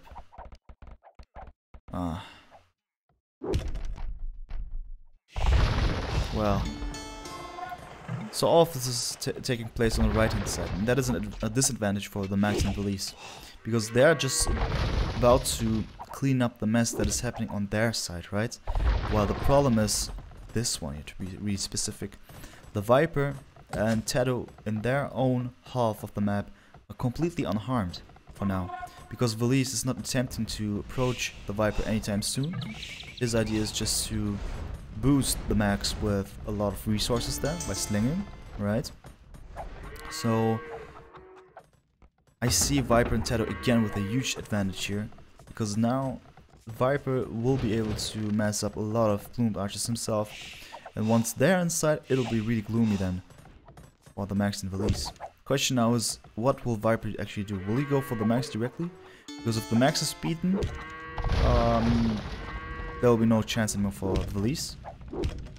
And if Villese is about to get beaten, it allows the max to go for some of his own units there. So I guess Viper should be going for the max.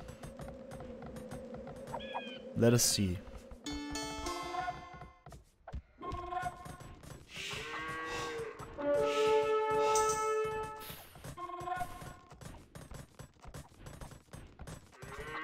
Alright. So the plumed archers is still there. Question now is, where will he go? And what kind of chances does the max actually have here in this very situation? The mangonel fight is taking place, and while it seems that he is applying pressure and stuff like that, it is actually not that much of a good thing, because this is, as I said, only on the right hand side of his map. This is not part of his... This TC of TaToH is not part of his own economy. I mean, it is not of his base. I mean, there we go. And by actually putting up this castle, he is... that's really unfortunate. He is actually only buying himself more time to keep this base even safer, right? And Influencer really correct there with this observation. The will count. I left that one out for a couple of minutes. Even didn't mention it at all in this game here. It's 86 in comparison to Villese, for instance, who's a Stinger 51. Sting to the max is just to catch up rather than take the lead exactly. And this will be hard to catch up at all, because if this castle is up, there will be a kind of spot in this economy, or at part of this whole island here on the right hand side, that is so tough to clean up that Viper has so much time to come into the max base in a way that's it's gonna be impossible for him to get out anymore. So what he actually should have done was finding a way to get through this and get into the economy of TaToH ASAP, but now it's way too late, and now it's gonna be downright impossible at the moment with this castle there and with this huge army there. And what he can just go for now is going for more mangonels, I assume so. This castle is also a good way, yeah. There we go. So this castle is really important, just to deny any landing here. And mangonels will be important to land some lucky hits here. So let's see how this is gonna be like. Because Imperial Age is there, Viper could actually also go for some onager type of action and just cut his way through here, which would explain why he's just waiting there. I also see no attempt of landing, no transport ships or something like this approaching. I guess some unexpected surprise will take place. And while Max is holding on and putting the castle in a good position, he is actually being, yeah, pretty much pressured that hard that he has no way to get out of this anymore. With this castle over here, it's gonna be really tough for him to actually do some stuff. Also, this random ship being oh no, it was actually not random. This ship being a sunk sound. It's just really intense on my headphones there. Yeah. Viper will be in first, and then it's gonna be really tough for the Max actually to do something. Okay, there we go. Petards. Alright, there's one way to do it. I didn't think about that one, but he will face a really bad surprise here. Really bad surprise. You can actually forget about those petards now, because there's the castle now. The only way would have been here this way now, but even that will be downright impossible at the moment.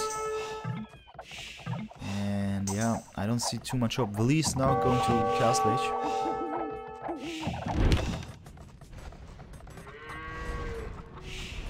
Viper 104 villages, TaToH 92, 93, Max 85 to 15, and Villese 59. So yeah, this castle is goodbye. As I said, this castle, even if it's down, it's not as if the Max has achieved something too spectacular. Because look at what's gonna happen here. Oh my, oh my. Good choice with the battering rams, of course. In Mayans Wars, always go for the rams. That is for sure. But oh no, man. There's still a chance. It's not impossible. Oh, that was actually a good hit there. Unfortunately, not effective enough. A lot of those dying here. Being ruthlessly killed. And now it's looking really cool, because no more military here for the Max. No plume archers, and it's GG. Oh well, intense. That was intense. Wow, let me think about this match for a second while I'm updating the score screen there. It's 3-1, so it's not over. Gladly.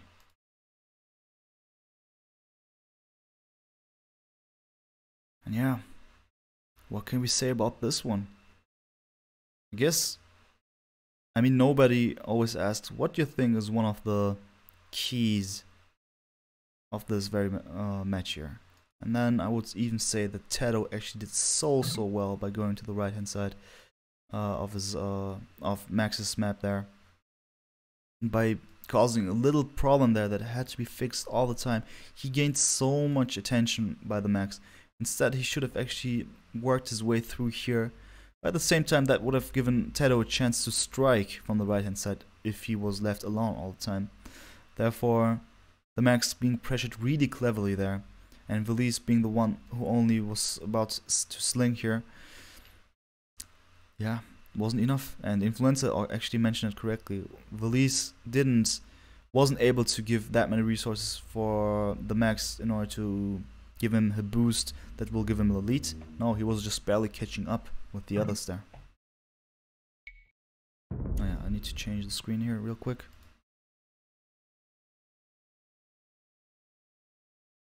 Alright, so the next game will start. It's 3-1 now. And we are about to go for game 5, which will be hidden free choice of civs. So it can be anything. Who knows what's gonna happen? It can be pretty much anything. Secret had more ideal civ positions for their strategy, that's for sure. I guess. I mean, Viper had a really good position. Far away, and for the strategy, of course, perfect. I mean, Villese also had a good position, right? I mean, in order to do this thing, but the fact that the Max was being pressured so hard made TaToH's base also well positioned, that's for sure. Close enough that he could land in there somehow and drop some castles, some towers. That's one way to do it. And yeah, you're right. For that very technique there that they applied, it was very well. And for the others, for Max and Villese, unfortunately not enough. Your sling player getting pressure like that is less than ideal. Yeah. Agreed. So yeah, let's see what's gonna be in the next match. Hidden free choice of civs. What can you go for? I would love to see some Burmese, to be honest. Burmese, man. Show me some Burmese, some overpowered Burmese. They got wood bonus. Which is not, I mean, I've seen people glorifying that a lot. It is a huge advantage to get those wood tags for free.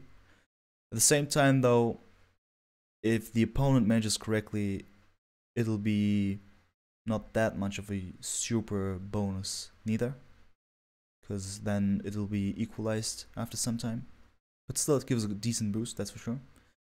On Nomad, I can see that happening. I mean, wood, there's enough wood. There's enough wood needed as well, which would automatically give a little bit of boost for fishing ships. But of course, not something that you should go for if you go for some classical approach. Maybe some out-of-the-box thinking. Malians and Mayans again, yeah, probably that would make sense the most, but I hope we won't see that one. I hope we will see something else.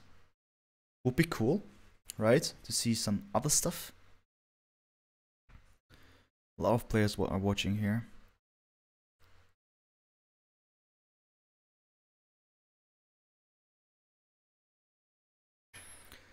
Yeah. So that is that, guys.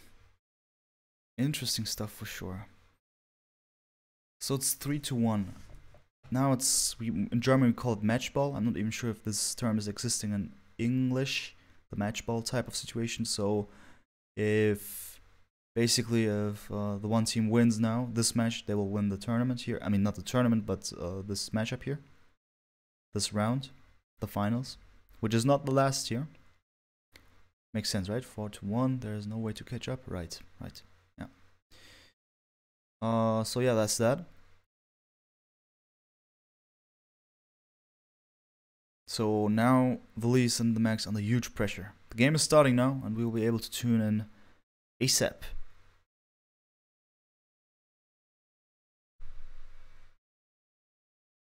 Alright, there we go. And I'm so glad that I've been able to solve this technical issue. On stream even. Wow. So what I do is now, as a professional streamer here, typing in chat off. There we go. So, there you go. So, welcome everyone. This is the Nomad Battleground finals, winner bracket finals, between TheViper+TaToH and Max+Villese. This is game number 5. No, it's 4, right? No, it's 5. Man, it started so well and now I blew it. Now I'm confused. Yeah, of course it's game 5. Man, what is happening? Alright, so we have this very situation here in which TaToH and Viper actually wanted to play something and now it's being GG'd. Okay, there we go. Oops.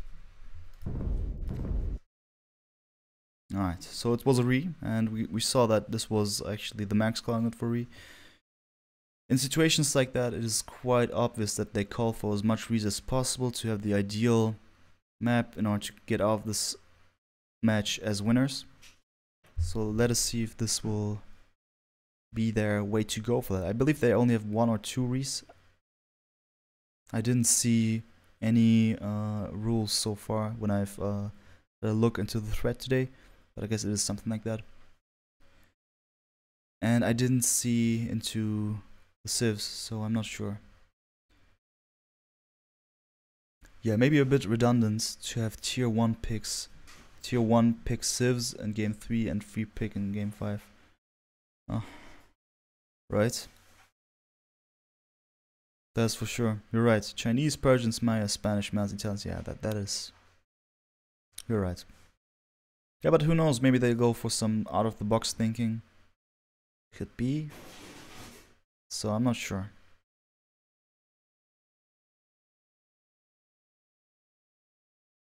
I am not sure.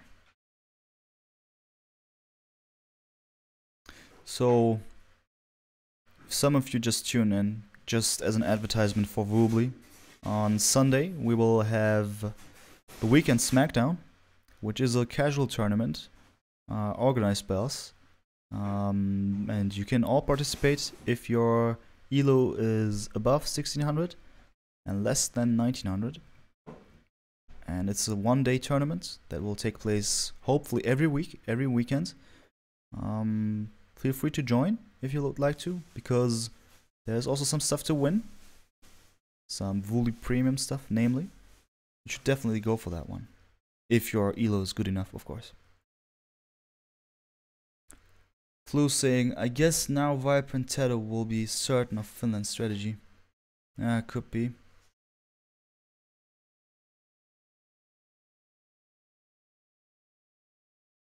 Okay, the game is starting now. Alright. Alright. So, yeah, man. Yeah, chat off, right? There you go. Alright then, so welcome everyone. This is game 5 of the Nomad Battlegrounds winner bracket final between Viper and TaToH against Max+Villese. Starting with the player positions right now. I'll go ahead with the Max+Villese again. And let us see where they are. Let us see about Villese. He's on the right hand side of the map with the Malians. Surprise, surprise. And his teammate, the Max, on the left hand side, question mark. Where is his TC? I do not see it. Oh, there we go. Oh, there we go. Really close to him. Didn't expect that one. There's the Max with the Mayans. Surprise, surprise again. And the others, namely the Viper. Here, top center of the map with the Malians. And finally, we got TaToH. And a kind of center left hand side of the map with the Italians. So again, top tier civs here on Nomad. No surprise at all. And there we go. This is how it is. And let us see about game 5 now. Viper and TaToH being able to win this whole final if they manage to win this match. I say both teams have chances to win this one. There are the possibilities. Malians and Mayans, they work well together. As well as Italians and Malians, for sure. I mean, Italians and Malians, we've seen that one, as I've mentioned a couple of times. Yeah, so this is how it is at the moment. Let's just start with positioning of the TCs. Now I'm gonna start with TaToH this time. Alright then. So, looking at his TC, we can see that, well, first of all, I'm not very happy about this position. It is fine to a certain degree, because there's some shorefish. We know that is always a good thing if you got your TC close to shorefish, really efficient food source there. And he has a lot of food there. Which I don't like is, yeah, this wood positioning here. I mean, he has no other chances to than positioning it like that. True. Could be better though. Also, being surrounded by hills is never a good sign in my opinion. You need to make sure that you don't allow the enemy to go on those hills. And yeah, so that is that. Resource-wise though, there are some. Not very close though. But it should be kind of fine, as the enemies are on the right hand side. He should not be afraid of being pressured too much. Let us see about that. His teammate, the Viper here, as I've mentioned, on the top of the map here. Here with the Malians. And this positioning quite similar to the one of TaToH. The only downer here is the wood. It is not close to his TC at all, which makes the wood income really inefficient. He needs a lot of wood now to, first of all, build a lumber camp, which will certainly affect his dog production there. That is for sure. Therefore, not the best, but this gold, the forage bushes, it's fine. Food-wise, otherwise though, I mean, a little bit of deer here. A tiny justification to build a mill here. Otherwise, he needs to go for this one. That makes sense. And that is that. I think so. And on the right hand side, we got Villese here. With a decent positioning of his TC. I mean, yeah, stone is there. Gold is close in the front, but he has another gold in the back. He has a lot of food. Therefore, not the worst one, for sure. And finally, TheMax, also with a nice position here, close to the shore. A lot of food. Wood is there, but yeah, stone, gold kind of close, but pretty much exposed. He needs to make sure that this area is kind of secure. Or he needs to go for this one, but I guess this one is reserved for Villese for given reasons. Therefore, I see him being forced to wall this one off pretty fast there. Otherwise it'll be quite tough for him.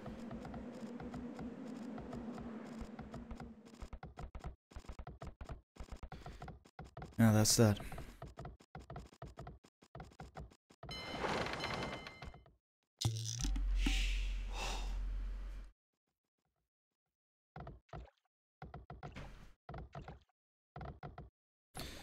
So now the question is, what can we expect out of this game, right? Just considering the fact that they're Malians, versatile Civ, they can do pretty much not everything, but they have some ways to shine, infantry-wise, knight-wise. They're quite strong, for sure. I could see both Malian players going for some more land-based action. But as well as the Malians for the max here, we can expect some similar approach again, what we've seen before, going for plumed archers somehow. I just don't hope that Villese will go for some slinging action again. I take this mining camp over here as a good sign, good effort here to go for castle age ASAP or somehow. I guess this won't happen though, because he's clicking up quite early. So, not sure. The reason why I'm saying this is mostly because them going for the sting again, this can be a good opportunity, but at the same time Max is quite far away. And I see a lot of possibilities that Villese is getting pressured by Viper. That could be. And then he would be defenseless. I mean, the Max is close enough to help him. At the same time though, Really not sure if this is a good idea. So I just hope for the best. And for the others, TaToH and Viper, well, let me see. So what kind of options do we have here, actually? Let me think about it. So again, with the Italians, with the Malians, land-based action most likely being a choice, but the Italians also making it quite interesting if it comes to some kind of situations where their strengths are being expected. Italians against knights, they have some possibilities to shine out of that, but I'm pretty looking forward to seeing what's actually taking place, because as you can hear from the way I'm talking, I'm pretty much not knowing what we can expect here. I mean, of course we can expect a lot of stuff, but I'm really not knowing what they will go for. Let us see. So Viper's still in Dark Age. That is an indication that he is going for some fast, really fast Castle Age there, hopefully, with the Malians. So we can for sure expect some land-based action there. In Castle Age, Knights will be fine. But who knows? Who knows? We are going to see. So as expected, TaToH again doing some stuff on water, which will make it quite difficult for the others to do something on land, if on water, if they just allow TaToH to do that. But which is interesting though, with so many villagers on wood, he has up to 20 fishes here. Fishing boats I'm talking about. That is remarkable, because this side of the water is huge. Look at the minimap there, we got so many possibilities to get a lot of fish there. That is really good for the Viper. He has excellent choice there to get more food all the time. So I like this one a lot. And we just need to pay attention how Max and Villese are going to deal with the situation, because they only have in total 16 fish, and Viper alone has 22 now. So doesn't look too promising there, considering the way they deal with the food distribution. And the Max now clicking up 17-13. That is excellent. Good Castle Age time there on Nomad. That is, there are people on Arabia not being able to reach that time. That is really good. So let us see how this will evolve. We see some stone, so it's gonna be plumed arches all over again. There we go. He has enough stone for that now to build a castle, and now let's guess where he will put it. It will make sense to secure the resources as they're quite far away from each other, both teams. So I expect him either put it there or even put it there. Or there. Depends on what Villese's role in this game will be. But it will be here to secure all of those 3 resources. Makes sense. I guess it is no surprise. So at the same time, some stuff took place here. What just happened here? I missed that. What? How could this even happen? I guess those were just some houses being about to be built. Wow. Dude, this sound always shocked me completely. But yeah, this villager, random villager there by the Max, getting caught there.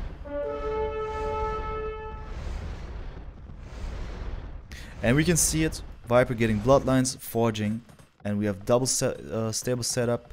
There are enough villagers on gold for that, and 24 fishing boats, certainly enough to maintain a stable production.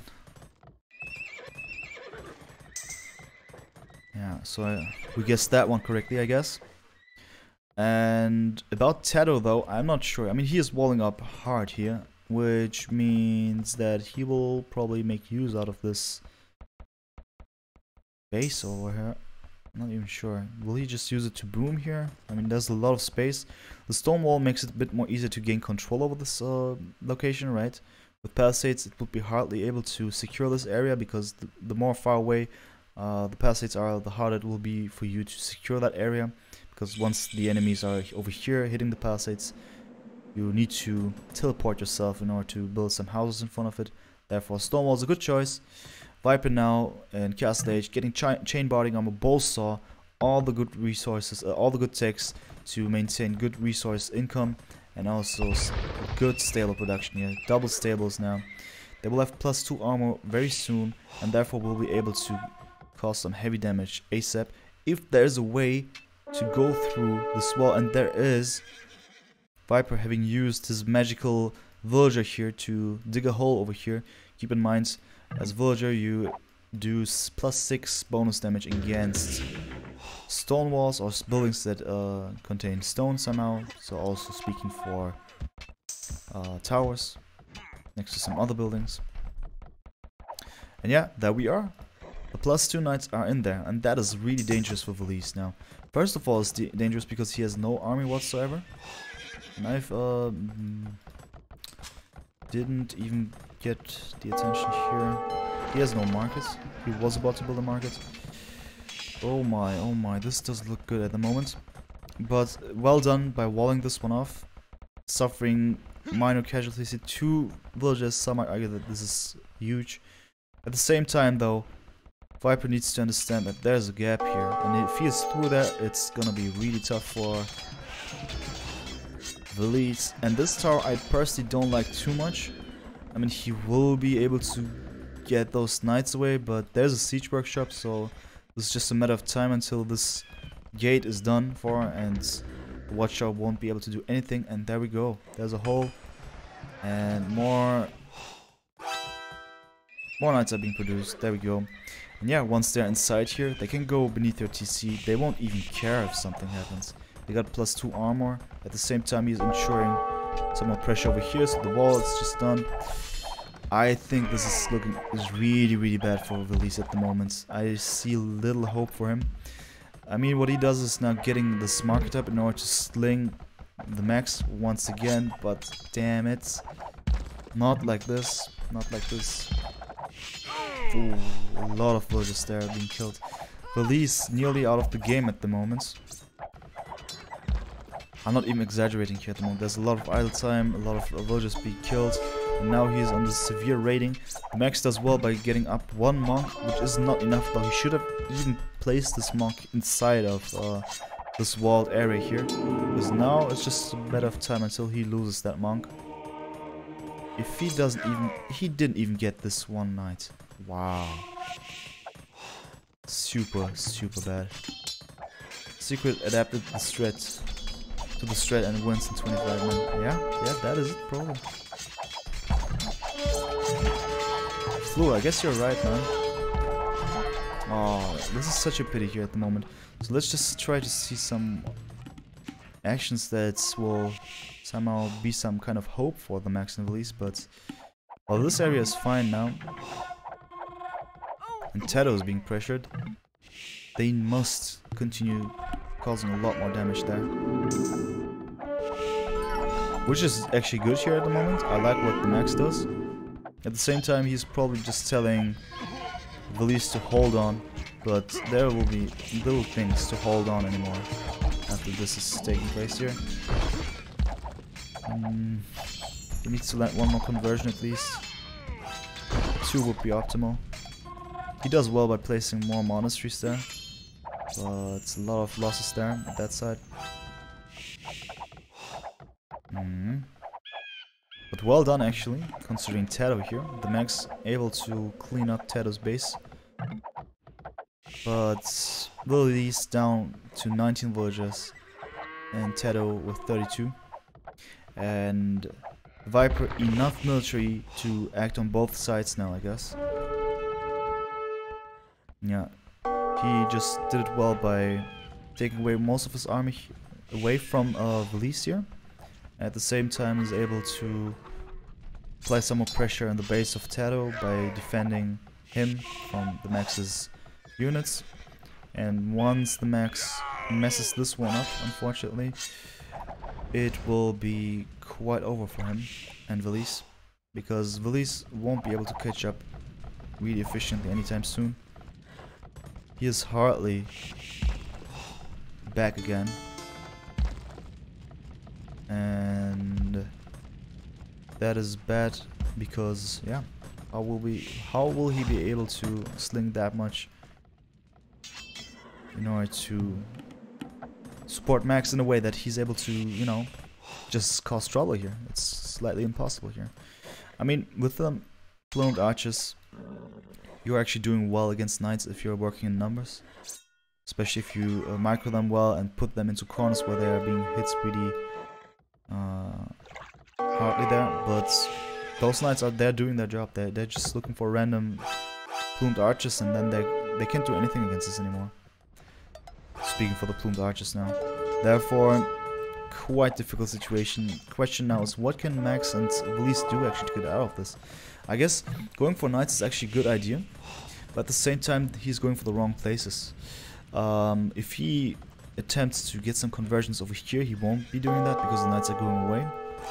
And if he wants to get those monks into the base of the Viper, he needs to have a bit more of those plumed archers, because those monks, when done correctly, can be cleared up quite fast there, especially if there's no backup.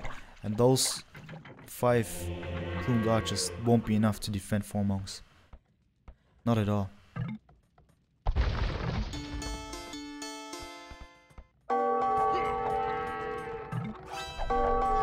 Viper's clicking up now, and the Max as well.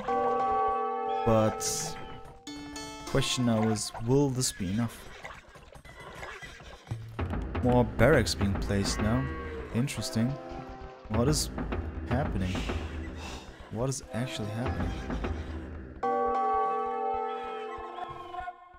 Questions. Scale mail armor. Will we see some helps? Will we see some champions?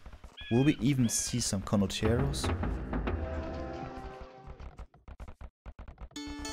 I mean, we have to keep in mind, Ethiopian, Malian infantry, quite tanky there. Long swordsman incoming. Okay, so we will see some champions action. How will this do against everything that we see at the moment? Well, it will be certainly unexpected. They will also be tanky enough to not to necessarily deal with those plumed archers successfully, but in numbers they could just overrun. Also, it will be difficult for the monks to land conversions then. Therefore, interesting choice by Viper. Arson, tracking, all of those things in order to go into the base of the enemies and just to kill off everything. The Max does well by defending Villese with the castle here. But once the Viper reaches Imp as well, he will put up some of those trebuchets, and then it's gonna be even more difficult. So actually the Max trying to defend his mate over there. Question now is, will this be enough? Because now TaToH is fine again. Viper 85 villages. TaToH only 46. But the Max 87 villages only. Oh no, not only. That's good, that's good. I was talking about Villese actually with 35 villages. That is looking gloomy indeed for Villese. So question now is, will he be able to deal with the situation? Now we got this thing that I was talking about. One of those knights was able to kill one monk. Unfortunate stuff. But at the same time, I like what happened here. And now we're gonna see how it's gonna be. 200 swordsmen incoming very soon. Will they be able to push off plumed archers? Well, looks good so far. Monks being killed. He baits them into this castle. 6 pierce armor for the 200 swordsmen. Good stuff indeed. Champions incoming, conscription incoming, so we will be probably seeing some heavy champion spam there, if his eco allows.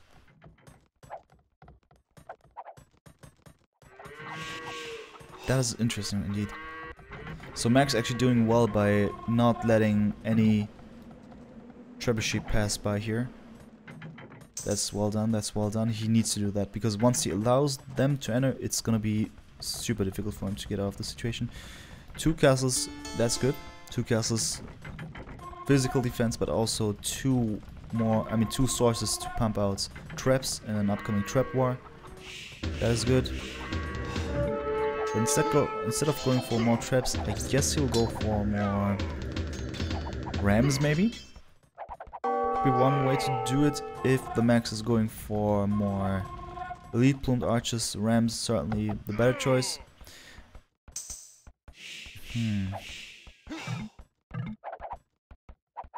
I'm not sure if this is gonna be the best decision for Viper now at the moment. Plate mail armor, but also plate mail armor incoming, so we will have a bit more of defense.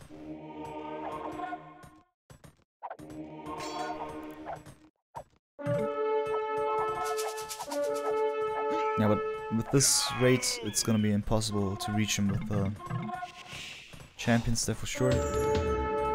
And yeah, there we see it. Rams are incoming. Good choice.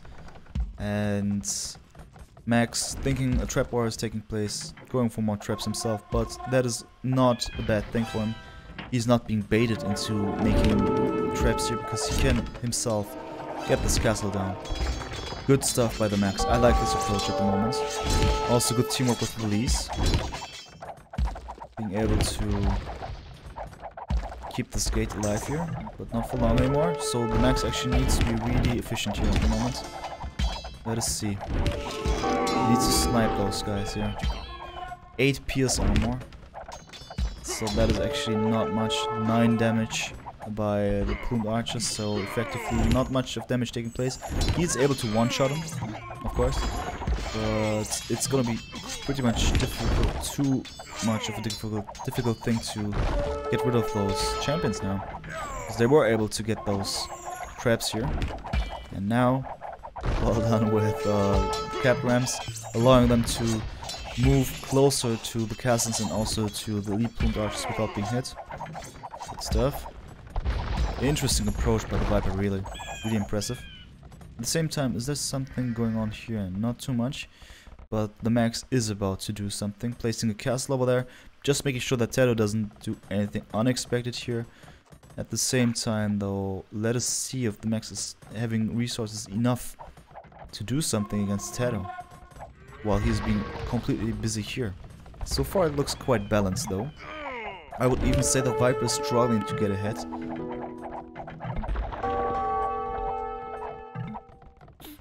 I'm really wondering if this is the right thing to do for the Viper, going for champions. And now he's going for Onager himself, which is a good way to deal with plumed archers. But we have to keep in mind all of those stacks, especially for the champions now, cost a lot of gold there. So I see the Max with an advantage. Ooh, and there we go, Conquerors. They turn out not to be as tanky as expected. 7 pierce armor.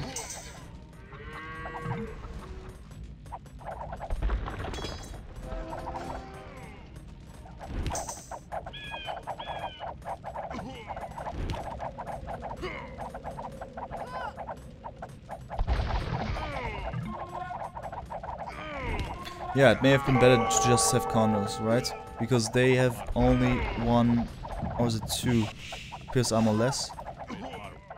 1. And it would have been way cheaper then, right? Right, no upgrades, more HP, just 1 pierce less. Right, that is it.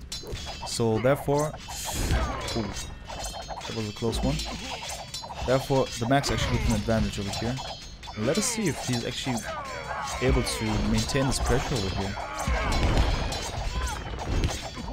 Good stuff indeed so far.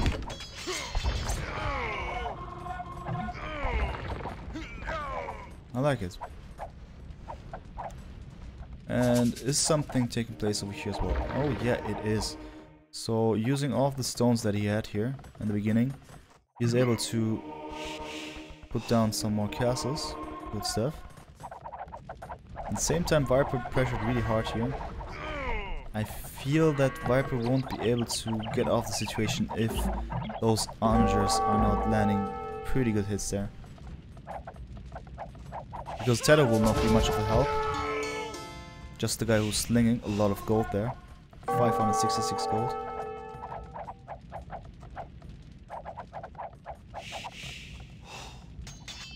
And yeah, let us see. So this castle unfortunately denied for the Max. Instead he's going for somewhere else, gonna place it somewhere safer, yeah.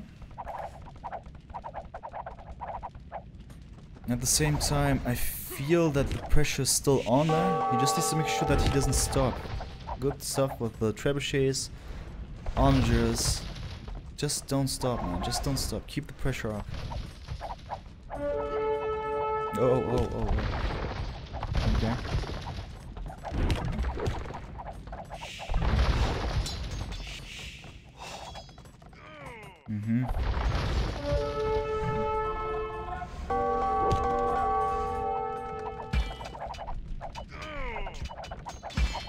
So I see how Max is actually struggling to get this castle up because he's working on two sides at the same time. Therefore,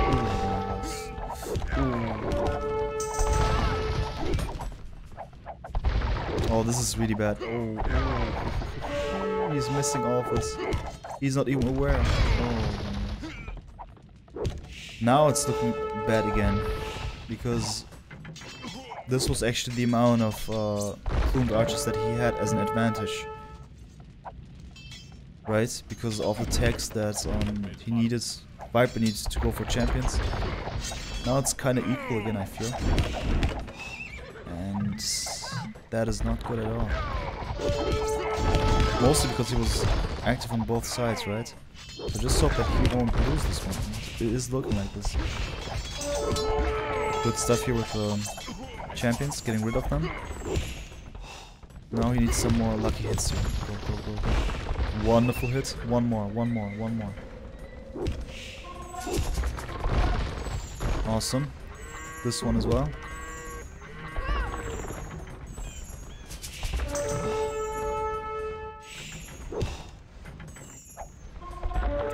Not quite there yet.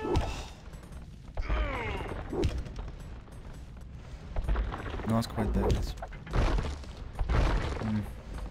So this was actually a good deal for Max again, because those oranges were quite expensive and Viper lost a fair amount there, so that makes it better for the Max again.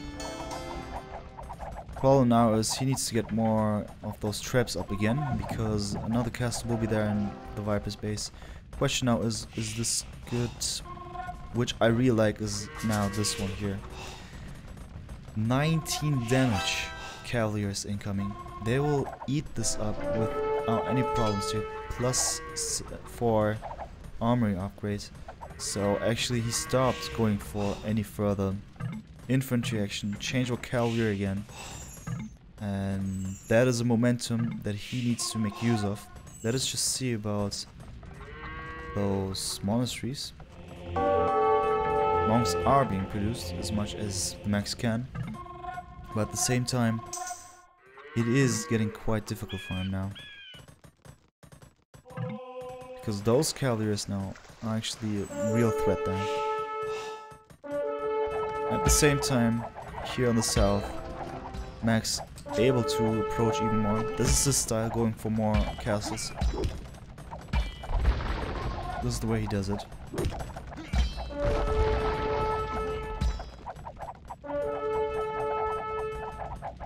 I really like this one, how he does it. You know, instead of going for bomber towers or something like this, he just puts castles all over again. Which will put TaToH out of the game very soon. Unless those cavalries do excellent work here. Let us see.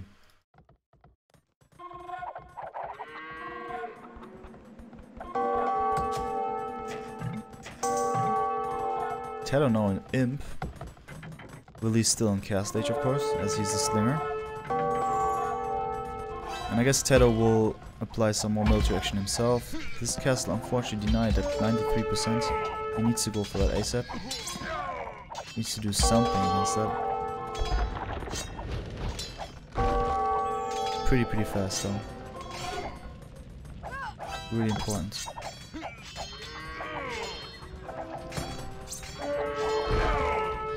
There we go. The castle is up. And now the question is this enough for the Max? Is this enough? Because Viper back again, he does so many things at the same time. Impossible. How does he do that? Cavalries in the south. And champions in the front here in the north. Quite intense there. Mixed army composition. but also mixing in some cavaliers there. Hopefully he'll get to the monks then, because this will be too tough for him otherwise. Villese now picking up as well. The Max going for pikemen and hoardings. Hoardings making his castles even stronger. There we go. One castle after the other one. He doesn't stop. He doesn't stop at all. He'll just continue putting the castles, you know, he starts here, then there, probably one more here. If he could, he would even place one underwater. And he just won't stop about it. Until there's no more place to put another castle in. Good stuff. But at the same time now, Viper doing his best to push on even further. But Max is really successful in defending this one. And I feel that this is going to be a question about the resources. There's still a bit of stone left. But looking at the other resources, also gold left for TaToH to do some slinging. Also here's some gold left. Yeah, there's still some opportunities, but this is the right decision by the Max. He wants to get rid of all of those situations in which the others would be able to get more gold by placing more castles. And why did it stop here? What happened? Oops, sorry. This is stream over. I don't even know what happened.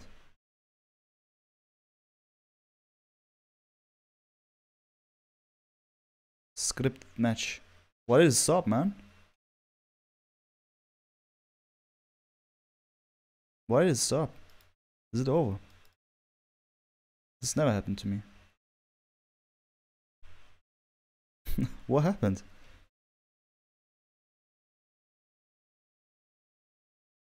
Let me pause. Hello? Game is paused. On Viper stream. Alright, fine, because it doesn't say so here. Fine. Okay, then thanks for the heads up there, Man King. Otherwise I would have even tried something foolishly here. Maybe resume lobby to see if someone dropped. No, I've went to the lobby and everything's fine. This is this should be normal then. It's just a pause here. Alright, so the question now is Max able to apply more pressure? Because if he does so, and if he maintains the pressure for a few minutes there. Oh yeah, there we go. Okay. Alright. Then TaToH and Viper won't be able to get more of the golds. And if that happens, Max and Villese will be in a lot of good situations there. In every fight they will be superb, considering the trade-offs there, more gold. But at the moment, TaToH is doing his best in order to defend those, defend his base from those castles. Therefore, those monks, yeah, there are monks here. I got region-based monks, you know. I'm that kind of H5 player. I just don't feel comfortable with Malians having, you know, priests from the Vatican, you know. Just doesn't fit too well, I think. Alright, so this is it, guys. This is it. This looks really intense here. At the same time, so much happening, so many things happening, and I feel Max is actually losing this one. While he's able to maintain his position over here, right? It's not looking too good. Wow, okay, now it's getting a bit tougher here. Probably the unit choices are the good ones here, and also the fact that Max maybe not doing the best decisions here defending those traps here. Instead, Viper now able to put up his own castle if he does correctly. Oh, this is a mess. But I like how both teams are struggling here at the moment. Max Villese doing his best here not to lose this game, and we can clearly see the efforts here. They're doing their best for sure. Question will be, are Viper and TaToH, you know, do they want to win this game here? Or, I mean, of course they want to, of course, but is it really necessary for them? Maybe they can just try it out next time, the next game. Not even sure. Let us see. So this is it, how it is at the moment. And now, Max actually losing control here on the bottom. Villese helping though, helping out a lot there. Still, TaToH is actually able to defend this one off by himself. At the moment, placing his own castle there, his own elite skirmishers, crabs as well. Now the pressure is on both sides from Viper and TaToH.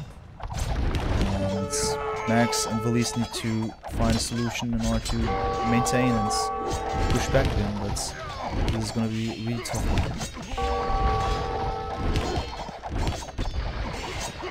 How does the remaining gold situation look? Alright, let us see here. So there was a bit of gold here for the Max, which will be denied very soon. Looking at his resources, he's using all of the resources that he has. He has a little bit of wood there. Other than that, I see no more gold here. There's just a little bit of stone here left. I mean, not a little bit, a significant amount, of course. This gold is still there.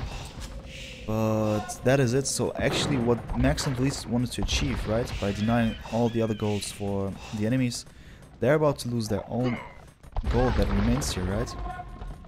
I'm looking at somewhere else as well. I mean, this gold also now taken over by a Viper. Now it's gonna be really tough. Super, super tough. Now Max and Villese must pay attention that they don't lose too much gold anymore. Because if they do so, it will be a huge disadvantage there. Oh my god, this castle is also denied.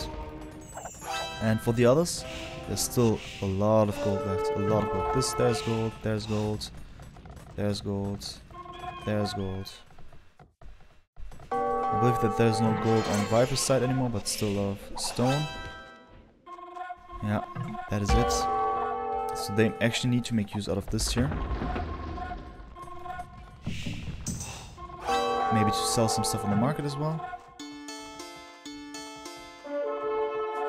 But other than that, it's not really good here.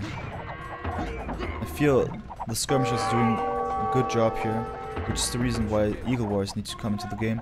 Unfortunately, not enough techs here to cause too much trouble here. Also not the best decision, I believe, to go for pikemen in the first place.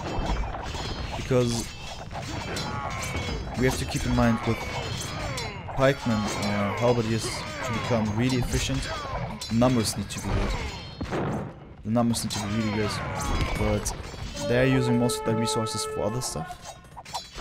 Therefore, the pikeman upgrade was a bit of the mismanagement there for the Max. And yeah, which also explains why those Eagle Warriors are not that well tech, right?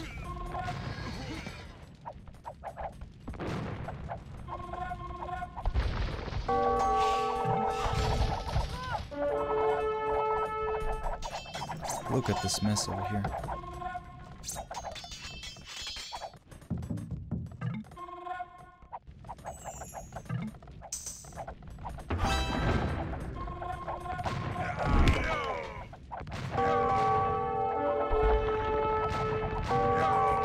Oh man. I mean, especially in those kind of fights, it's pretty bad to lose your gold units. Especially if you're fighting against elite skirmishers, trash units, right? So now more pikes being produced, but I'm really not sure about this decision. I mean, he needs to mass them up to a critical amount there, but it's not gonna take place anytime soon, I guess. More castles being put down.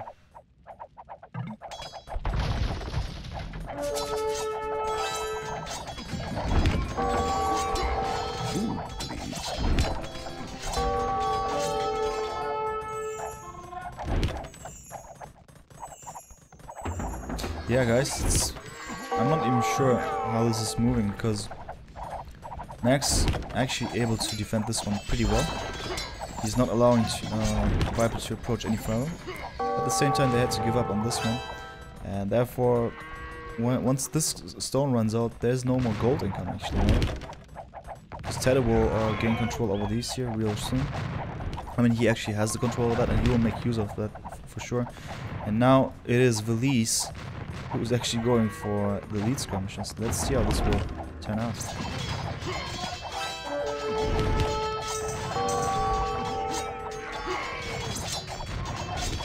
Okay. Question also now, what now? I mean, he managed to get some of the army, right? But what is the option now? What did he gain from that, actually?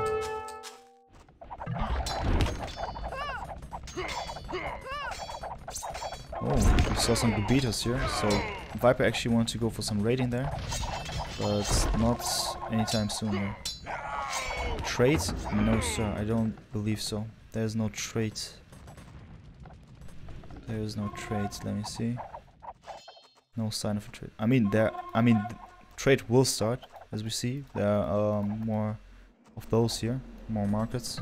I guess there's no trade yet. What about the others? I mean, for TheMax and Villese, trade needs to be done, right? And it is going to take us. There we go. There we go. TheMax just started with the trade now. That's the first trade card. Look at this guy running there for his life.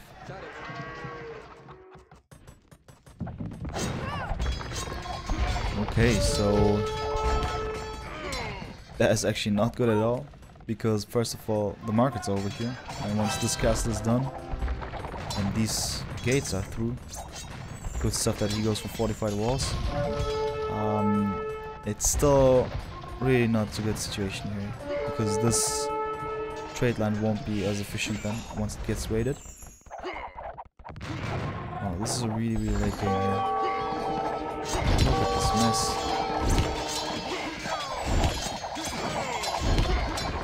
So many things happening. Still, it's kind of stagnating for at least half an hour, right?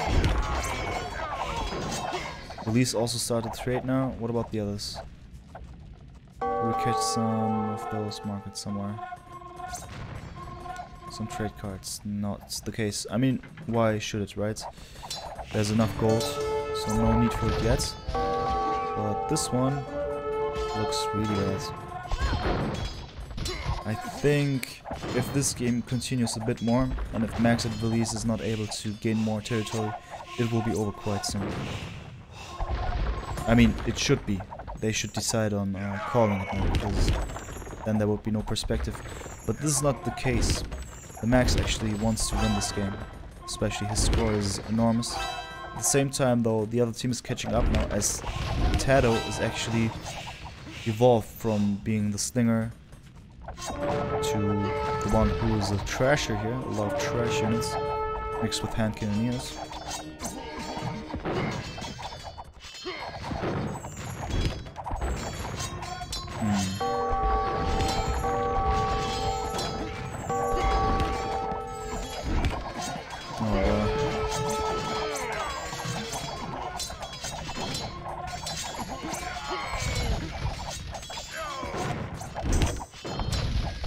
So I'm just asking myself what TheMax and Villese could do, right? I mean, of course they need to maintain, but what kind of unit choices should they go for?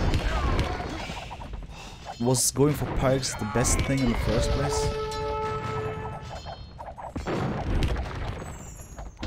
Questions. So 10 trade cards for TheMax and Villese in total. TheMax buying stone.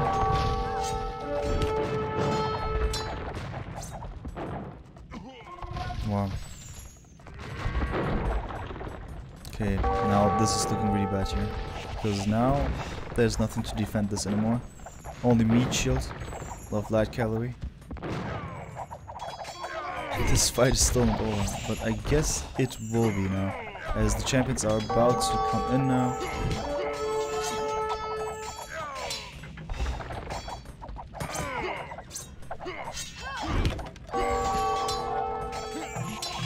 And there we got it. GG. It's over.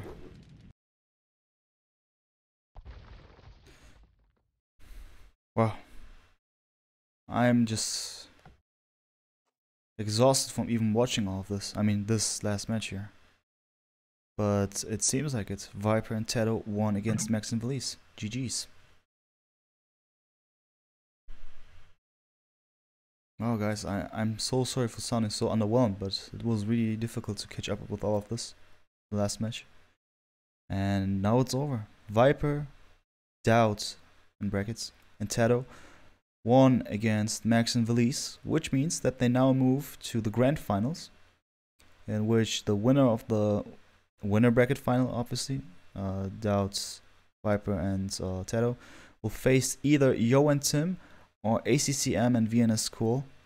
We'll find out how they will play pretty soon, I guess, and then we will have the grand finals. I will do my best to be there as well. Maybe Flu will be there as well. Maybe he'll even do it. We'll see about it. And we'll do our best to show that one on Vubli as well. Other than that, that is it, I guess, for today. I mean, at least on Vubli official here.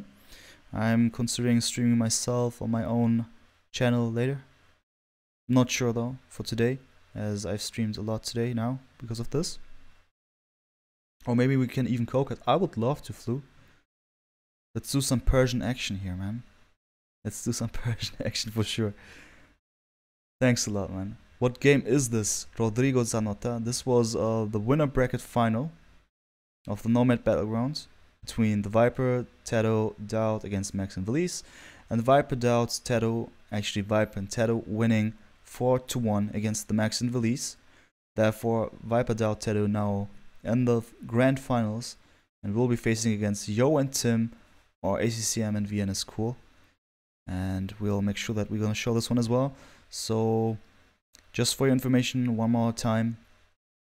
On Sunday, we're going to have the Weekend Smackdown. Check it out on AOE Zone if you need more further information on that, which is a casual tournament. And you will be able to participate if your ELO is above 1600 and less than 1900. This tournament is to be considered rather casual. It's a one-day tournament. We will cast most of the games. I mean, since it's just one day, we will take all the day in order to cast everything as much as we can. I'm saying as much as we can because there are also being games at the same time. Therefore, we will choose some games and then show it here on Vubli Official. You can participate and even win something in the end. You can either win Vubli Premium Gold or Vubli Premium Silver. Feel free to join us. First come, first serve. Contact Racer, contact Apollo. They will let you know what to do in order to join us. It's going to be on Sunday. I'd really love to see you guys there. So that's it from me today. And I hope you had some fun watching all of this. I sure had some fun. And we'll see each other probably tomorrow when I will be streaming Legacy of the Hunts, as well as some more Nomad Battleground games, I guess. But especially Legacy of the Hunts, I will try to show all of the 3 remaining Qualification 4 games there. They're going to be some sweet games to watch for sure. And yeah, so see you next time, guys. Bye-bye.